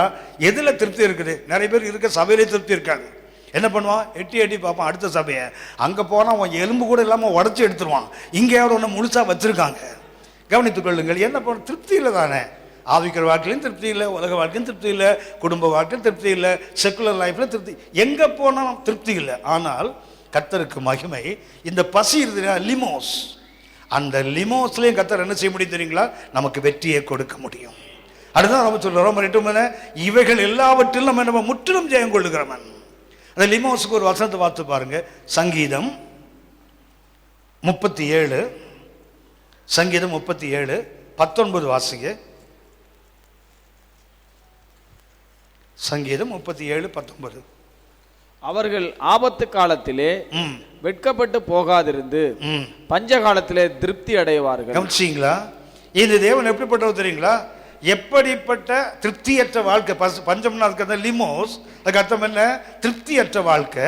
அந்த பஞ்ச காலத்திலும் கர்த்தர் என்ன செய்வார்னு சொல்ல போனா, திருப்தியற்ற வாழ்க்கையிலும் கர்த்தரால் என்ன கொடுக்க முடியும்? திருப்தியை கொடுக்க முடியும். அதுதான் ரோமர் 8:36 முக்கியமான கருத்து. அப்படின்னா ஒரு திருப்தியற்ற வாழ்க்கை இருந்தால் நம்ம நினைப்போம், இந்த வாழ்க்கையில் என்ன யோசிச்சு பாருங்க. கர்த்தர் நல்லா கிருபையாக தான் வச்சிருப்பாரு. ஆனால் பார்த்தீங்களா, செத்து தொலைச்சா நல்லா இருக்கும். உங்களை யாரும் பிடிச்சி வச்சாங்க? செத்து தொலைகிறது தானே. ஒன்று தெரியுங்களா, இந்த சில அம்மா இருக்குது, கோவம் ஒன்று சொல்லணும், டேய் ஒரு பையன் அம்மா திட்டுது, நான் செத்தா தாண்டா தெரியும், அப்பனும் பிள்ளையும் சோத்துக்கு லாட்ரி அடிப்பீங்கடா. ஒன்று இந்த பையன் இருக்கான் தெரியுங்களா, ஒரு குசும்பா திருப்பான் பையன், அடி சிரிக்கிற, என்னடா சிரிக்கிற? நான் சொன்னான், நீ செத்தாதான் நாங்கள் ஒழுங்காக இருப்போம். நான் கவனித்துக் கொள்ளுங்கள். இன்னும் நிறைய பேருக்கு என்னதான் கர்த்தர் மேலே வச்சிருந்தாலும் அப்பப்போ என்ன தெரியுங்களா, அந்த தற்கொலையின் ஆவி அப்பப்போ வந்து எட்டி பார்க்கும். திருப்தி திருப்தி இல்லாத வாழ்க்கை.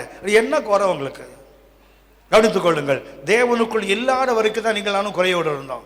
என்றைக்கு தேவனுக்குள் காலடி வச்சோமோ அன்றைக்கு திருப்தியா இருக்கிறவனோட ஒருபடி மேலே தான் கர்த்தர் நம்ம நடத்தி வைத்திருக்கிறார்.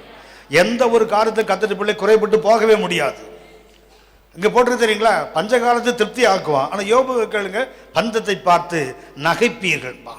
அது அர்த்தம் என்ன தெரியுங்களா? நகைப்புன்னு அர்த்தம் என்ன? சிரிப்புன்னு அர்த்தம் என்ன? ஓ, நகைப்புனா சிரிப்புன்னு தான் நினச்சிட்டு இருந்தோம். இல்லை, நகைப்புனா சிரிப்புன்னா சிரிக்கிறது, நகைப்புன்னா நகைக்கிறது. இன்சல்ட் பண்ணிச்சிருக்கிறது. சென்னை படத்தில் நக்கலா சிரிக்கிறது. அதை குசும்பா சிரிப்பான் தெரியுங்களா? அதுக்கு பேர் தான் நகைப்பு. உதாரணமா ஆபிரகாம்கிட்ட சொல்லுவார் தெரியுங்களா? அது அவன் பயனில் பார்த்தீங்கன்னா, சாராய் ஒரு குமாரனை பெறுவாள். என்ன பண்ணுவார்? தரையில் முகம் குப்பார விழுந்து தரையை பார்த்து என்ன பண்ணாரா? நகைத்தார். அதுக்கு எத்தனை நக்கலா சிரிக்குது, கீழே படுத்துட்டு. என்ன பண்ணுது? 99 வயசு ஆகி போச்சுது, கிழவிக்கு 89 வயசு ஆகி போச்சுது. இதுக்கு மேலே இவர் கதை விடுறாரு பாரு, தரையை பார்த்து நக்கல். அதுக்கு பேர் தான் நக்கல். 18ஆம் அதிகாரம் ஆதியாகமம் 18:12 பார்த்தீங்கன்னா, கப்ப அம்மா மனைவி சாரா இல்லைங்கப்பா, அதோ எங்க இதோ இல்லை, அதோ தூரத்தில் நிற்கிறான். எங்க நிற்கிறா? கர்த்தருக்கு பின்னாடி நிற்கிறா, கூடார நிற்கிறா. இவர் மரத்தில் உட்காந்து சாப்பிட்டு என்ன பண்றாரு? சாராள் எங்கே? அதோ கூடாரத்தில் நிற்கிறாங்க, கர்த்தருக்கு பின்னாடி நிற்கிறான் சொல்றாரு. ஒரு உற்பவ காலத்தில் சாராள் ஒரு குமாரனை அணைத்து கொண்டிருப்பாள். ஒன்று அங்கே போட்டிருக்குது, சாராள் அங்கே இருந்து நகைச்சாலாம். உங்களுக்கு தெரியும், 89 வயசு ஆகிட்டா காது சரியாக கேட்காது. ஹலோ, 19 வயசுலேயே கேட்க மாட்டேங்க இப்போல்லாம். 89 வயசு கேட்கவே வேண்டாம், டமாரா செவிடு பண்ணலாம். கவனிச்சிங்க, 89 வயசில் முன்னாடி நின்று பேசினா கூட என்ன ஆகும்? உதடு அசைவு தலைவர் நம்மளை பார்த்தாண்டா தள்ளுறாருன்னு கண்டுபிடிச்சிடலாம்.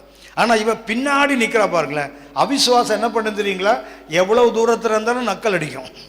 அந்த நக்கல் அடிக்கிறா தெரியுங்களா? பஞ்சத்தை பார்த்து என்ன செய்யணுமா? நம்ம பகடி பண்ணணும். சொல்ல போனால் பரிகாசம் பண்ணி சிரிக்கணுமே தவிர பஞ்சம் நம்ம பார்த்து நக்கல் அடிக்கக்கூடாது. பஞ்சம் என்பது தேவனுடைய பிள்ளை நகைக்க வேண்டிய ஒன்று. பஞ்சம் நம்ம பார்த்து சிரிக்கவே கூடாது. அது கேலியாக பரிகசித்து சிரிக்கவே கூடாது. அதுதான் கர்த்தர் சொல்லுகிறார். நான் என்ன பஞ்ச காலத்தில் என்ன செய்ய வேணும்? திருப்தி ஆக்குகிற ஒரு தேவன்.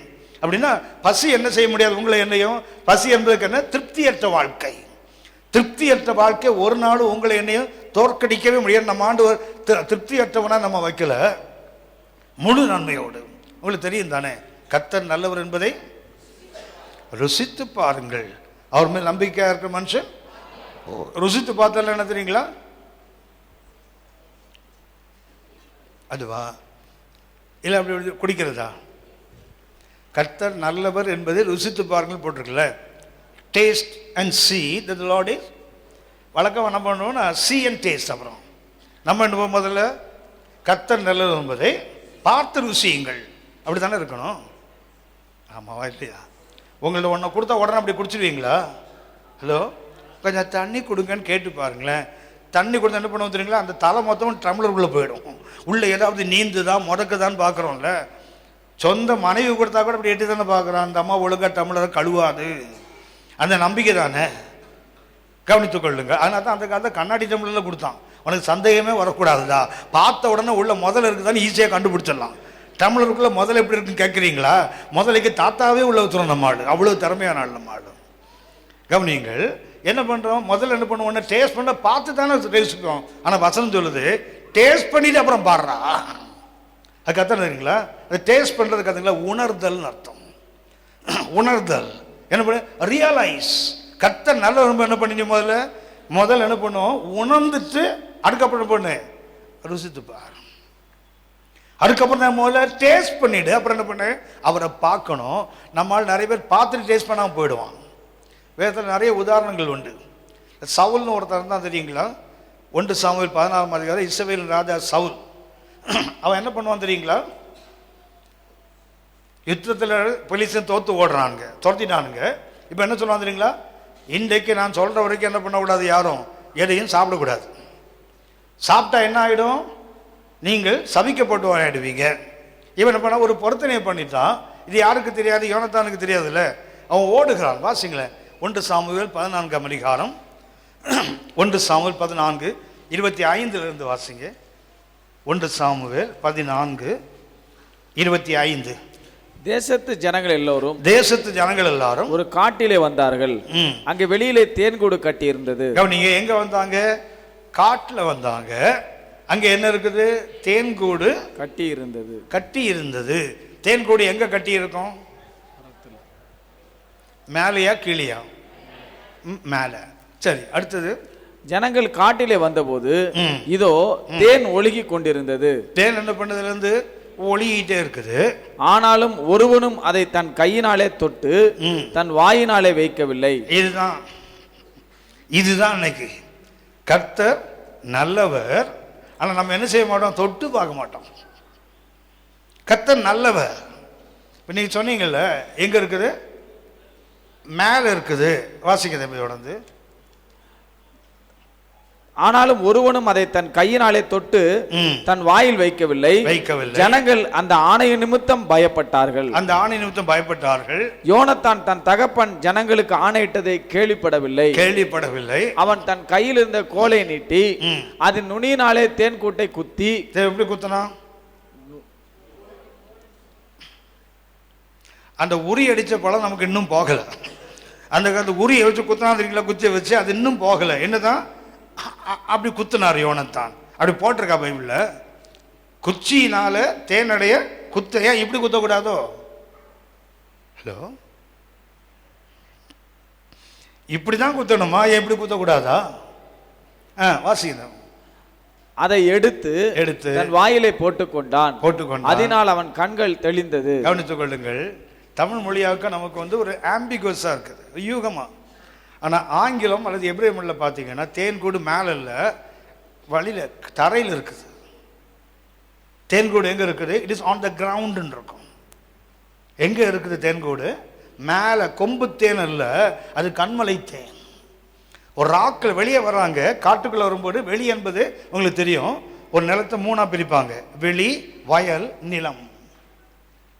ஒரு ஊரை நீதிமொழிகள் 24:27 வாத்து பார்த்தீங்கன்னா, வெளியிலே உன் வேலையை எத்தனைப்படுத்தி வயல் அதை ஒழுங்காக்கி பின்பு உன் வீட்டை கட்டு. நீதிமொழிகள் 24:27. வெளியிலே உன் வேலையை எத்தனைப்படுத்தி. முதல்ல என்ன? வெளியிலே வேலையை எத்தனைப்படுத்தணும், வயலில் அதை ஒழுங்காக்கி, வயல் அதை ஒழுங்காக்கணும், பின்பு உன் வீட்டை கட்டு. யூதர்கள் நிலத்தை மூணா தான் பிரிப்பாங்க. ஒன்று நிலம், அடுத்தது வயல், அதுக்கப்புறம் வெளி. ஹலோ, நிலத்து ஒரு ஊரை எப்படி பிரிப்பாங்க? முதல்ல என்ன? வெளி என்பது மிருகங்கள் மேயக்கூடிய இடம். மிருகங்கள் புல் மேயக்கூடிய இடம். வனத்தின் வெளிகளில் கண்டோம். வனத்தின் வெளிகளில் தான் ஆடு மேய்த்தவங்களுக்கு தான் தூதன் வந்து கிறிஸ்துவின் பிறப்பை அறிவித்தான். வெளி என்பது என்ன? அது ஒரு ஊரினுடைய அவுட்டர் ஏரியா. அங்கே என்ன இருக்கும்? புல் வளரும் அல்லது மிருகங்கள் மேயிற இடம். அடுத்தது வயல் என்பது என்ன? மனுஷன் சாப்பிட்றதுக்கு விளையக்கூடியது. அடுத்தது நிலம் என்பது அவன் வாழக்கூடியது. சரியா? ஆங்கிலம் சொன்னா field, rich field, open field.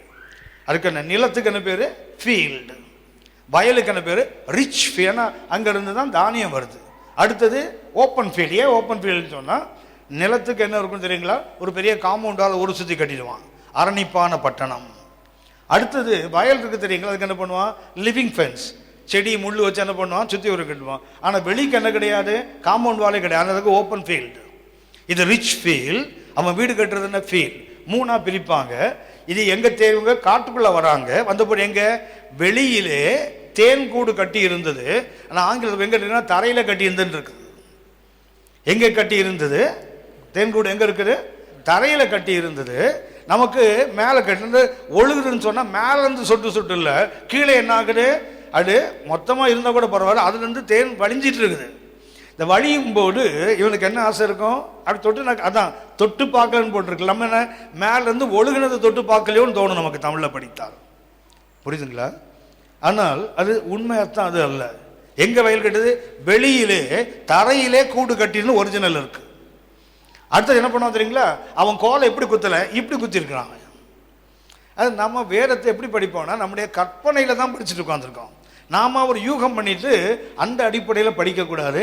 வேற எப்படி இருக்குது? வெளியில என்ன கிடையாது? மரங்கள் இருக்காது. வெளியில என்ன கிடையாது? நான் சொன்ன பிறகு புல் பூண்டுகள் வளர இடமே தவிர அங்கே என்ன இருக்காது? மரங்கள் இருக்க வாய்ப்பு. காட்டுக்குள்ள வராங்க. எங்க காட்டுல வெளியில வந்துட்டான் பாருங்களேன். காட்டில் எங்கே வராங்க? அந்த ஓப்பன் ஃபீல்டுக்கு வராங்க. வரும்போது அங்கே தரையில் தான் கூடு கட்டி இருக்கிறது. என்ன பண்ணால் அதிலிருந்து தேன் ஒழுகி கொண்டு இருக்கிறது. அடுத்து அவங்க சொல்லுவான், யோனத்தான் ஒரு குச்சியில் என்ன பண்ணுறான், அந்த கூட்டை தொட்டு வாயில் போட்டோம். கண் தெளிவாச்சுல்ல? தெளிவாச்சா?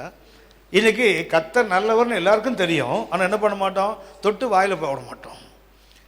டேஸ்ட் பண்ணுறது கத்தனை தெரியுங்களா? எபிரேய வார்த்தை கத்தனை சொன்னால் உணரவில்லை. கவனித்துக்கொள்ள, இவ்வளோ பெரிய வெற்றியை கர்த்தர் சிலுவையில் சம்பாதிச்சு வைத்திருக்கார். இன்னும் நாம் அதை உணரல. உணர்ந்திருந்தால் இந்த உபத்திரவம் நம்மளை பின்வாங்கி போக வைக்குமா? உபத்திரவத்தால் நம்ம தோற்கடிக்க வைக்க முடியுமா?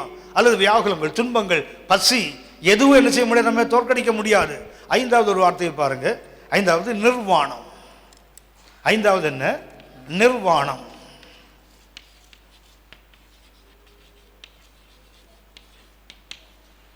அடுத்தது என்ன?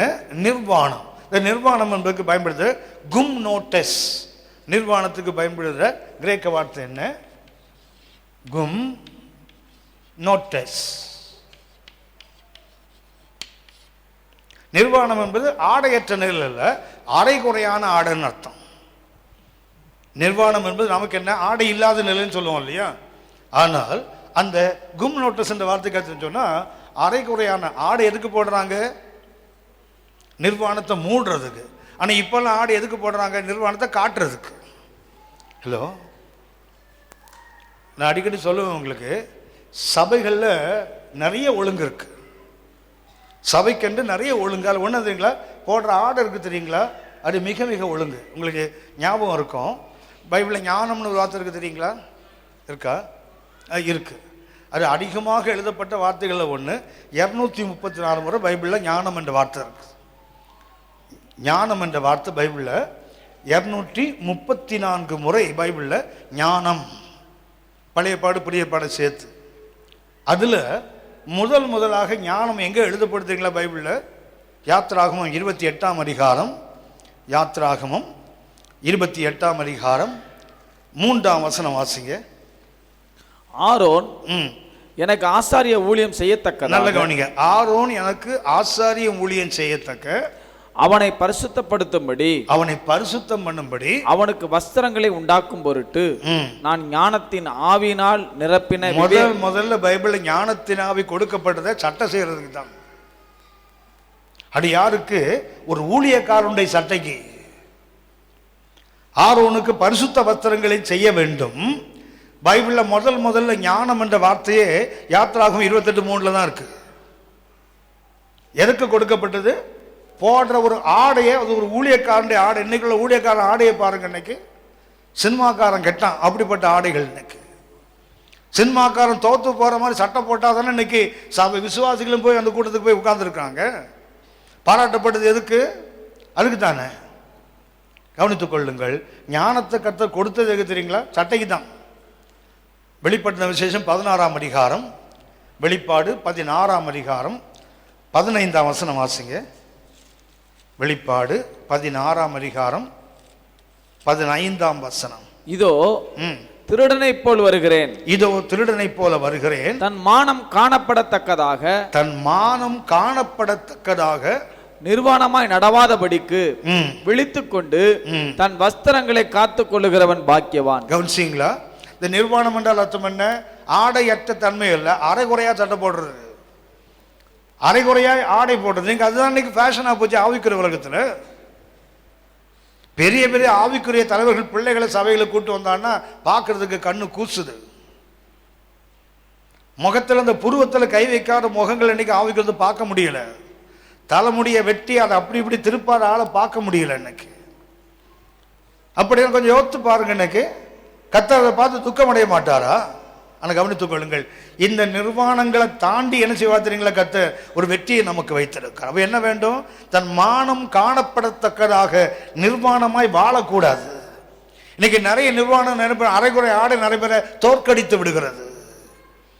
இந்த ஆடையை பற்றிய ஒரு தரிசனம் இன்னைக்கு நிறைய பேருக்கு இல்லை. எப்படி சட்டை போட்டா என்ன?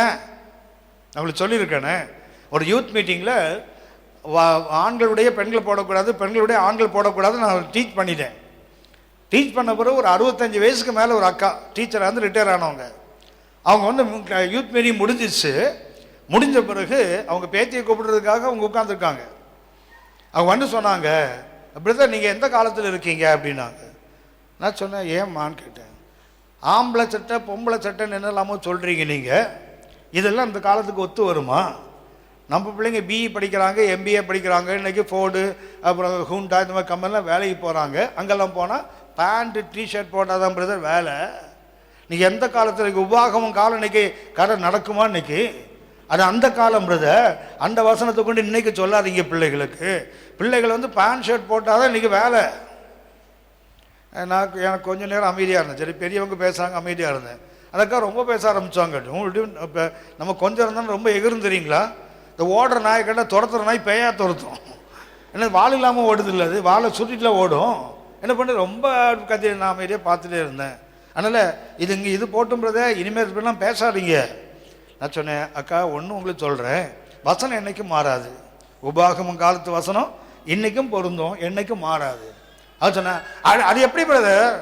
நான் சொன்னேன், உபாகமம் காலத்துல தான் அம்மா தான் பிள்ளை பெற்றா, இப்போவும் அம்மா தான் பிள்ளை பெறும். ஒரு நாள் அப்பம் பிள்ளையே பெறமாட்டான். ஆண்டவர் சொன்னால வானம் பூமி ஒளிஞ்சு போகலாம், வார்த்தை ஒழியாதுன்னாரு. ஒரு எழுத்து not even iota of letter, அந்த ஐக்கு மேலே ஒரு புள்ளி வைக்கிறோமே அது கூட மாறாதுன்னாரு.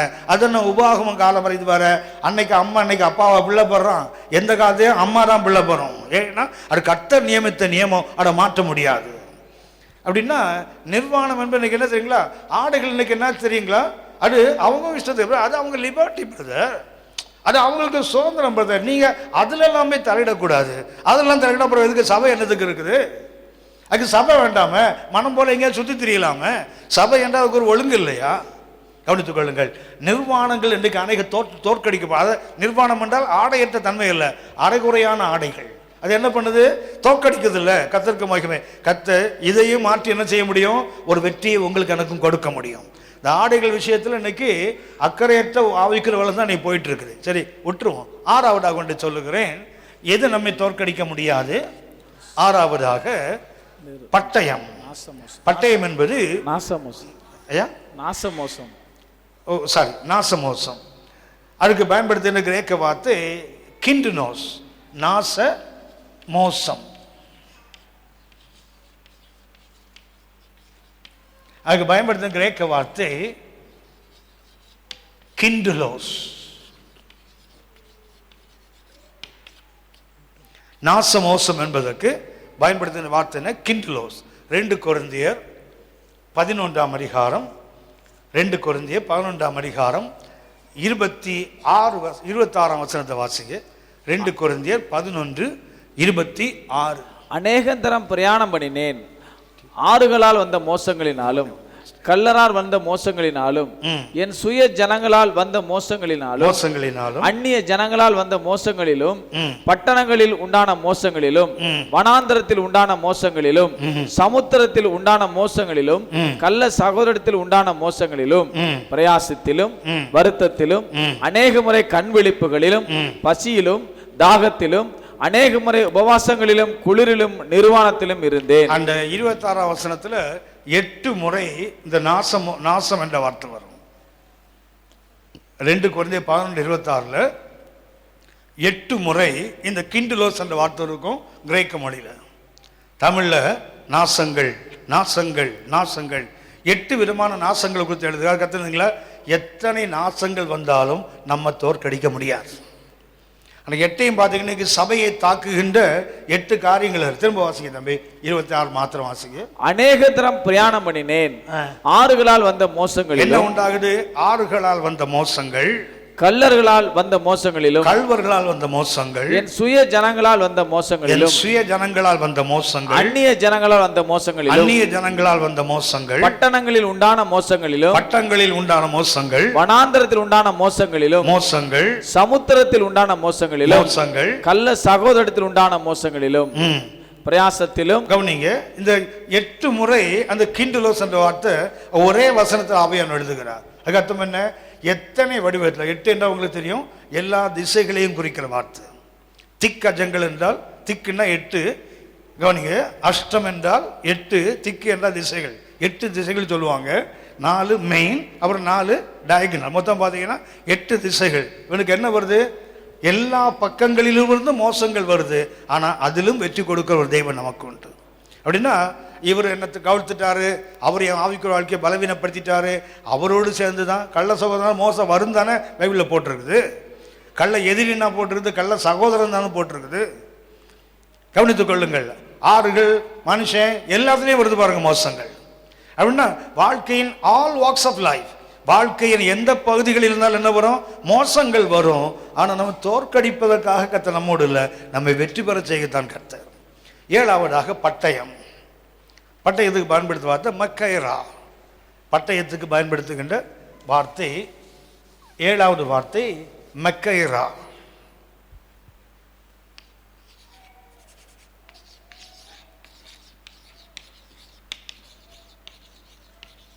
மக்கயரா, பட்டயம்.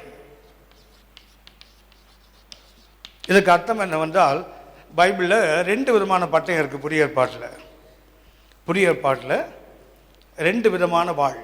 ஒன்று மக்கயரா, இன்னொன்று ரோம்ஃபியோன்னு ஒரு வாழ் இருக்குது. ரோம்ஃபியோ.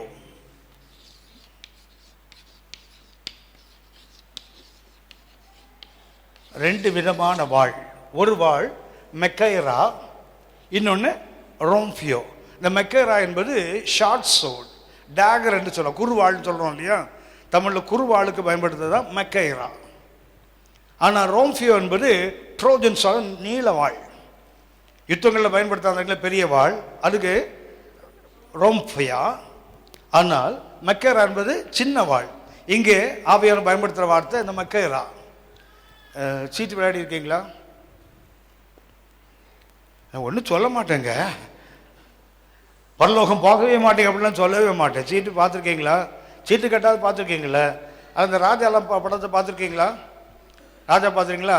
ஒரு தலை அந்த பக்கம், ஒரு தலை இந்த பக்கம், கையில் ஒரு வாள் வச்சு பார்த்துருக்கீங்களா? ஹலோ, அதுக்கு பேர் தான் மெக்கைரா. இந்த உள்ளோண்டு ஒரு வாள் வச்சுப்பான் பாருங்களேன், அவனே பாதி தான் இருப்பான்.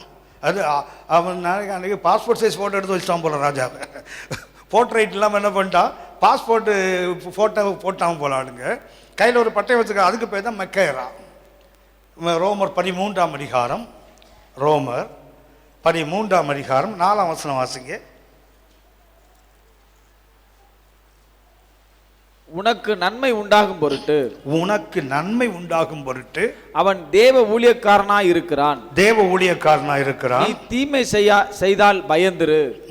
பட்டயத்தை அவன் விருதாவாய் பிடித்திருக்கவில்லை. பட்டயத்துக்கு பைபிள்ல அந்த மெக்கைராக்கு என்ன தெரியுங்களா? நியாய தீர்ப்புன்னு அர்த்தம், ஜட்மெண்ட். பட்டயத்துக்கு அர்த்தம் என்ன? ஜட்மெண்ட். யாரவன்? இந்த ரோம அரசாங்கத்தில் 2 விதமான கவர்னர் இருந்தாங்க. ஒருத்தன் யாருன்னா பட்டயம் உள்ள கவர்னர், இன்னொருத்தன் பட்டயம் இல்லாத கவர்னர். அது யூஸ் கிளாடின்னு சொல்லுவாங்க. அது லாட்டின்ல அதுக்கு என்ன வார்த்தை பயன்படுத்துவாங்க? யூஸ் கிளாடி.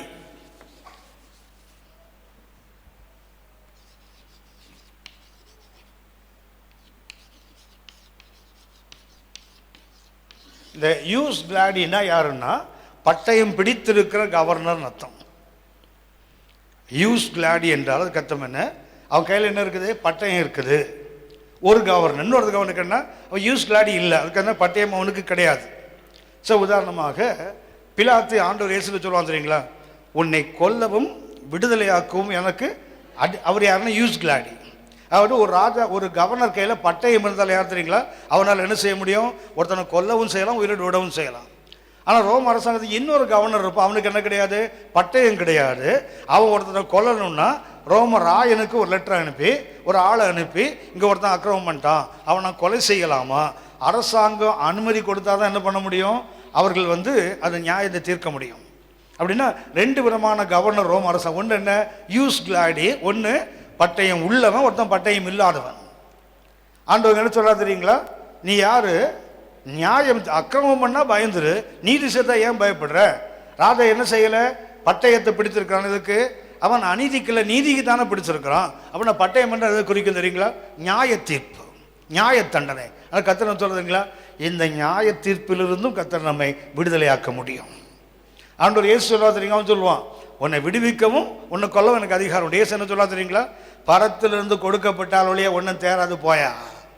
ஏனென்றால் அந்த பட்டயம் உன் கையில் இருக்கலாம், ஆனால் கொல்லுவதற்கும் உயிர்ப்பிப்பதற்கும் அதிகாரம் உள்ளவர் மேல உள்ள ஒருத்தர் தான். 2 ராஜாக்கள் 5ஆம் அதிகாரம் 2 ராஜாக்கள் 5ஆம் அதிகாரம் 8ஆம் வசனத்திலிருந்து வாசிக்கிறபே. 2 ராஜாக்கள் 5ஆம் அதிகாரம் 8ஆம் வசனத்திலிருந்து வாசிங்க. இஸ்ரவேலின் ராஜா தன் வஸ்திரங்களை கிழித்துக் கொண்ட 7ஆம் வசனம் வாசிங்க. 7. இஸ்ரவேலின் ராஜா அந்த நிருபத்தை வாசித்த போது, அதாவது நாகமான் நிருபத்தை கொண்டு வரான், சீரிய ராஜாவுடைய நிருபம். அதில் என்ன பண்றான், இவனை சுகமாக்க வேண்டும் என்று கடிதம் எழுதி அனுப்பிட்டான். இந்த லெட்டரை வாங்கின உடனே அந்த ராஜா என்ன பண்றான், வஸ்திரத்தை கிழித்து கொண்டு தன் வஸ்திரங்களை கிழித்து கொண்டு ஒரு மனுஷனை அவன் குஷ்டரோகத்தினர் நீக்கிவிட வேண்டும் என்று அவன் என்னிடத்தில் நிருபம் அனுப்புகிறதற்கு கொல்லவும் உயிர்ப்பிக்கவும் நான் தேவனா? என்ன சொல்றான், கொல்லவும் உயிர்ப்பிக்கவும் நான் தேவனா? சரி கவனிங்க, இவனால உயிர்ப்பிக்க முடியாது, கொல்ல முடியும்ல. ஹலோ, ராஜா தானே, ராஜா கொல்ல முடியுமா முடியாதா? அவன் என்ன சொல்றான், கொல்லவும் உயிர்ப்பிக்கவும் நான் என்ன. அவனுக்கு அர்த்தம் என்ன தெரியுங்களா, யாரால உயிர்ப்பிக்க முடியுமோ அவனுக்கு தான் கொல்லவும் அதிகாரம் உண்டுன்னு அர்த்தம். ஒரு ராஜா என்ன செய்ய முடியும், ஒருத்தனை கொன்னுடலாம், உயிரோடு கொண்டு வர முடியாதுல்ல. ஆனா அந்த ராஜா அப்படி இல்லை, கொல்லவும் முடியும். மத்தேயு 10ஆம் அதிகாரம் 28ஆம் வசனத்தை வாசித்து பாருங்க. மத்தேயு 10:28. ஆத்துமாவை கொல்ல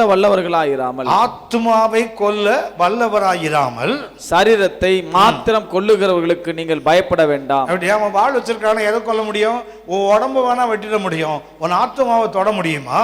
முடியாது. ஆனா கர்த்தர் அப்படி இல்லை, ஆத்துமாவையும் சரீரத்தையும் நித்திய நரகத்தில் போட தகுதி உள்ள ஒருத்தர் தான். அப்படின்னா எந்த நியாய தீர்ப்பு, எந்த பட்டயம் நம்ம வாழ்க்கையில் வந்தாலும் சரிதான், என்ன செய்ய முடியாது, நம்மை உயிர்ப்பிக்கின்ற வல்லமை உள்ள தேவன் நம்மோடு இருக்கிறார். என்ன செய்ய முடியாது, யாரும் உங்களை என்ன கொல்ல முடியாது, அதிகாரம் இல்லை.